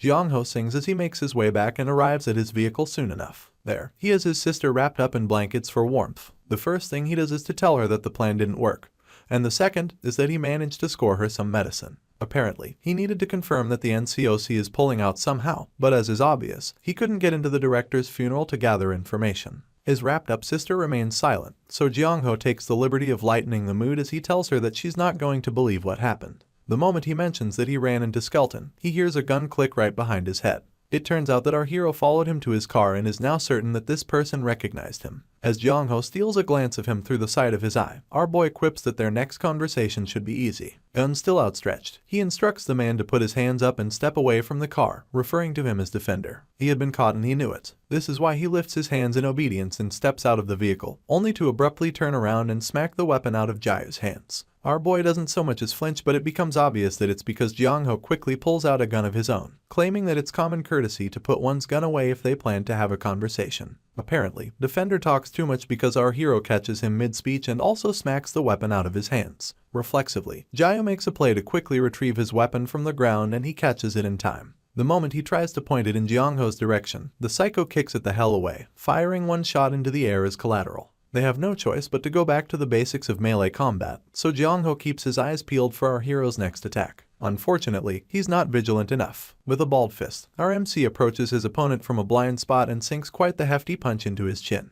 As blood pours from his mouth, the psycho manages to grab hold of our boy's jacket and tries for a punch of his own. Only, this time, Jayu is fast enough to dodge it and also ducks to escape the next punch that the psycho tries to land. After this, our hero prepares his left fist, which Jeongho didn't expect because it's his non-dominant hand, and successfully punches him in the cheek. The oomph behind this last punch brings Jeongho to the ground and he wipes off his blood, laughing and admitting that our MC is strong. His mocking tone disappears almost immediately, seeing as Jayu didn't waste any time picking up the gun closest to him. He cocks it and points it in the direction of his opponent, only for the psycho to peel out a machete from the back of his hoodie. He runs his hand through his hair, and with a smug expression on his face, quips that they'll be allowed to use items for round 2. Suddenly, he flinches as he becomes aware of his environment. He realizes that his sister is in Jayu's line of fire and that any stray bullet could easily hit her. For this reason, he drops his machete and takes back his most recent statement about using weapons. He then cracks a small smile and reminds our hero that he said something about a conversation. Jeongho's request to talk only confirms that the lady in the car is someone he's trying to protect. This doesn't stop our MC from pointing a gun at him, so the psycho begins to speak like he's innocent, wanting to know just when Jayu started to suspect him. In response, our boy reveals that he suspected him from the moment he saw him. This comes as a shock to the psycho, and Jayu reveals that anyone who was around the rank of team leader knows all about the cursed generation that is Class 18, not to mention what they were up to abroad. Once upon a time, Jeongho and some others from Class 18 went abroad alongside some new generation hunters. One of the newbies asked in a mocking tone what was taking his seniors so long, adding that it wasn't like they were killing any monsters. They laughed at them and even went a step further to mock them for not being able to kill humans properly. The team leader for Class 18 operatives just urged his men to ignore the jokes and focus on the task at hand. They had various people on their knees with plastic bags over their heads, but it didn't stop the newbies from mocking them. They practically called the team powerless and useless and then continued to laugh. In all of this, Jeongho was only interested in slitting throats, so he did. Afterwards, he returned to the rest of his team and asked if they were done taking care of their victims, only to be told that they were almost through with it. With blood splashed on his face, the psycho announced that he didn't want anyone taking credit for his work. He then urges all of them to write their call signs on the heads of the victims. This was basically the origin of Defender always pasting his name on the head of his prey. Back to the present, Jayu Park explains that direct combat was left to the awakened hunters and that the dirty work was left to Class 18, dirty work that couldn't be revealed to the public. They were nicknamed the Butcher Generation because of this, and it comes as a pleasant surprise to Jeongho that people actually know about them. He then points out that it isn't enough information for someone to recognize him with, so Jayu makes it clear that he had more to go off on than that. With his gun still pointed, he reiterates how he ended up at one of Defender's work sites by accident and how it gave him insight into the intricacies of his work. Our hero had deduced the psycho's physique, gait, primary hand, unconscious habits, and even his personality. The moment Jiangho had stepped up to the receptionist, our MC was able to figure everything out, and now he's certain that the man before him is unmistakably Defender. The psycho can barely keep a straight face after hearing this and soon burst out laughing. Our boy would like to know what he found funny, only for Jiangho to claim that he thought his generation were the only gloomy ones. He cracks another smile as he admits that the gloominess turns out to be something innate to hunters. After this, he accuses Jiao of being slightly off the mark with his deductions, and our hero can't hide his surprise. Apparently, he was right about Jiangho carrying over habits from his time in Class 18.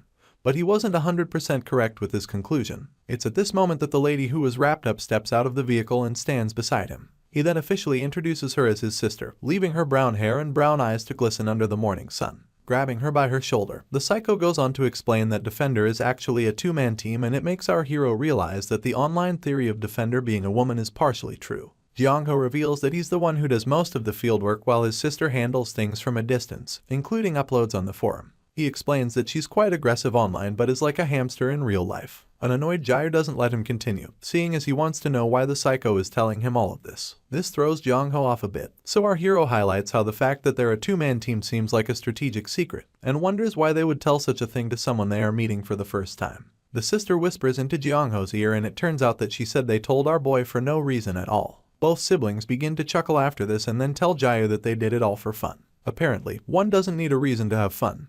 Not to mention the fact that they don't see him as a bad guy. All of this makes our hero understand that the siblings don't take anything seriously, and that they just do whatever they want in the moment without caring about the aftermath. His gun is still pointed at the psycho, so he asks if Jayu is still down for round 2. Our boy instantly gives a negative response and turns around to leave, claiming that he would rather not waste his time. As he walks away, Jiangho calls him Skeleton, and when he glances in their direction, the psycho thanks him for the meds and hopes that they see again. With furrowed brows, X announces that he'll pass on that and watches as they drive off. Little does he know that their reunion will happen sooner than he expected. Jayo hears a ping on his computer indicating that someone sent him a message. A quick look at the screen and the sender turns out to be Defender. She asks if he has any extra ammo and offers to run a trade if he can provide them with a lot of it. Of course, our hero starts by asking if he's talking to the sister, and when she confirms it, he tells her that he doesn't have ammo to spare. She tells him to stop lying and even threatens to mess him up, making him realize that her tone really doesn't match her image in real life. Anyway, he insists that he doesn't have any ammo, and Defender asks what'll happen if she begs for it. Our boy still doesn't agree that he has ammo, so she proposes that they do something for him. He disagrees yet again, but Defender proposes that she likes his posts and refreshes it a bunch to increase his views. This gets Jair to pause his X as he mulls it over, and soon enough, he asks her to name the place. She had given him some sort of map, so he follows it to a location just outside Guangzhou. It turns out to be an old house overlooking an amusement park, so our hero does some recon of the place. He realizes that the height of the house has some advantages when it comes to defense, but it's too exposed for his liking. It then dawns on him that it's why Defender takes the approach of killing off any nearby threat rather than hiding like a normal human being. While our boy checks out the barbed wires surrounding the place, his attention gets drawn to the nearby tree from which a corpse is banging. He's still checking it out when Jiangho shows up and says hi to him from atop the entrance steps. He thanks Jayo for coming and they both take a wall together. The first thing our boy asks about is the hanging corpse, but the psycho claims that it's not a very interesting story and brushes the equation aside. Our MC squints when Jiangho says this, seeing as his profile view seemed awfully familiar to that of the hanging corpse at that moment.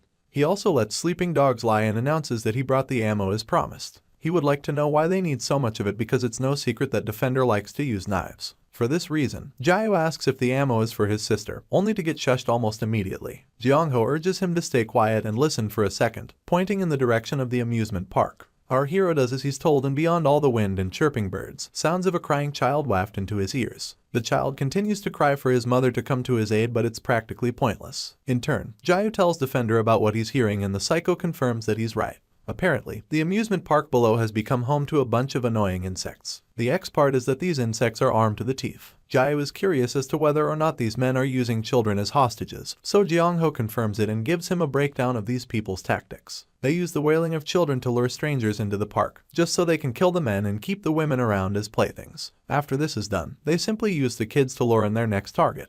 Our MC is certain that these guys are worse than trash, and so Defender quips that it's why he wants Ro kill them all. He has this weird happiness about him as he says this, like his eyes are filled with admiration for the murders he's yet to commit. After this, Arbet escorts him indoors and they make their way up the creaking stairs. For caution's sake, he makes sure to walk behind the psycho but still cannot get rid of the happy expression he made earlier. Defender had looked too happy for someone who was talking about murder, and this worried our hero. Halfway up the stairs, Jongho turns to ask if his sister mentioned anything else besides ammo. Of course, paranoia sets in and our boy wonders what else it could be. He just stares at his counterpart with dead eyes as he goes on about his sister probably not mentioning anything. While this is going on, Jiao already has his hand wrapped around the handle of his tactical axe, seeing as he considers Defender to be an unpredictable person. He welcomes the idea that this man could be trying to start a fight. Kenny for Jiangho to ask if he brought any snacks. This was the last thing our hero expected to hear, so he stands there surprised as hell. Afterwards, they all feast on the cookies he had kept aside to re-up his calories, and they wash it down with some tea. At least, the siblings do. Our hero just holds the cup. Jiangho is the first to admit that the cookies taste pretty good. He even expresses his surprise over the fact that our boy can bake. He claims that he always knew he had a good eye for people and goes ahead to grab another cookie. Jiao just watches him take it, wondering to himself if the siblings just don't care enough to consider the fact that he may have poisoned the cookies. He then stares at the cup of tea as he acknowledges that his fear of poison is why he hasn't even taken a sip. Just then, the sister shows him something she typed up on her laptop, and it reads that the tea isn't poison but is really good. Jiao wonders why she couldn't just say that, and she types that some things can't be expressed through speech. He finally takes a sip of the tea and Jiangho explains that his sister prefers typing to talking. While he dusts off cookie crumbs and urges everyone to get going, our hero is busy holding himself back from admitting to everyone how good the tea is. He gets himself under control before announcing that he's certain the touts have strength in numbers if they are able to bring hostages with them. Jiangho takes a seat and his sister lies on the couch as our boy asks them for their plan. The psycho speaks first, explaining that he was planning to start with the children because once they stop crying, someone will come to check it out. He begins to load his cartridge with bullets as he explains that he'll deal with the men that show up one after the other to thin their numbers and then kill off the rest at once. The sister happens to be an expert with a drone, so her role is basically to control the drone and use it to drop bricks on the children. Jiangho thinks it's not only cheap but is also a quiet way of getting rid of the kids. Our hero is forced to ask if that's necessary, only for the psycho to point out that things will be harder if they don't do it. Moreover, he doesn't see a reason to keep them around because none of them belong to his family. His sister stays silent in agreement as her brother reveals that they'll have to raise the kids after releasing them or they won't last very long in this ruined world. She finally speaks her first words but they come out in whispers.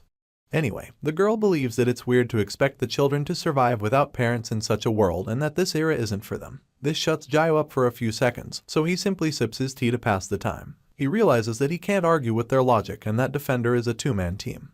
The way he sees it, the best option is actually for two people to deal with a large group of enemies. As he lays his teacup down, it dawns on him that their methods make him sick to his stomach. For this reason, he announces that there's another way, adding that although it's going to involve more work, it has lower risks and higher rewards. The siblings stare at each other in silence as if to quietly debate listening to our boy. Luckily, they do. The sister's drone gains sight of two men standing guard by the entrance of the amusement park, so she controls the drone to come into their view. As planned, it draws the attention of even more men and they try to shoot the recon drone out of the sky. Because the sister is an expert with it, she manipulates the drone out of harm's way and drags the shooters along with her. First they curse each other out for not being able to aim at a single target, having no idea that Jiao and Jiangho are standing right behind the gate. The moment they chase after the drone, our boy shares a knowing look with his psychotic friend and steals a peek of the area. The plan is to attack the rearguards, so he launches himself at one of them, axe in hand. The shooter turns around much too late and the only thing he sees is an axe flying through the air. In no time, said axe buries itself inside his head, and our hero dashes past him to get his fellow rearguard. He grabs the man by his hair and pulls back his head so his neck is exposed. After this, he lodges his axe into his neck, leaving the guard to cough up some blood as he nears his grave. There's a door not far away from our hero's location and he pushes it open mere moments later. It seems to have been housing the kids and one of them wakes up immediately, scratching his eye and announcing that it's not his turn to cry yet. Sadly, he gets chosen as bait as per Jiao's plan and they head out to meet Jiangho together. Our hero tells the psycho that their enemies will be back soon and that he's depending on him to have his back. Once again, I'll have to end the episode here. Sorry to anyone who's been too immersed to stop watching. But I promise that the next episode will come out really soon, as I'm already working speedily on the next script. With that being said, I just hope you guys have been enjoying the story so far and are looking forward to more. Until next time.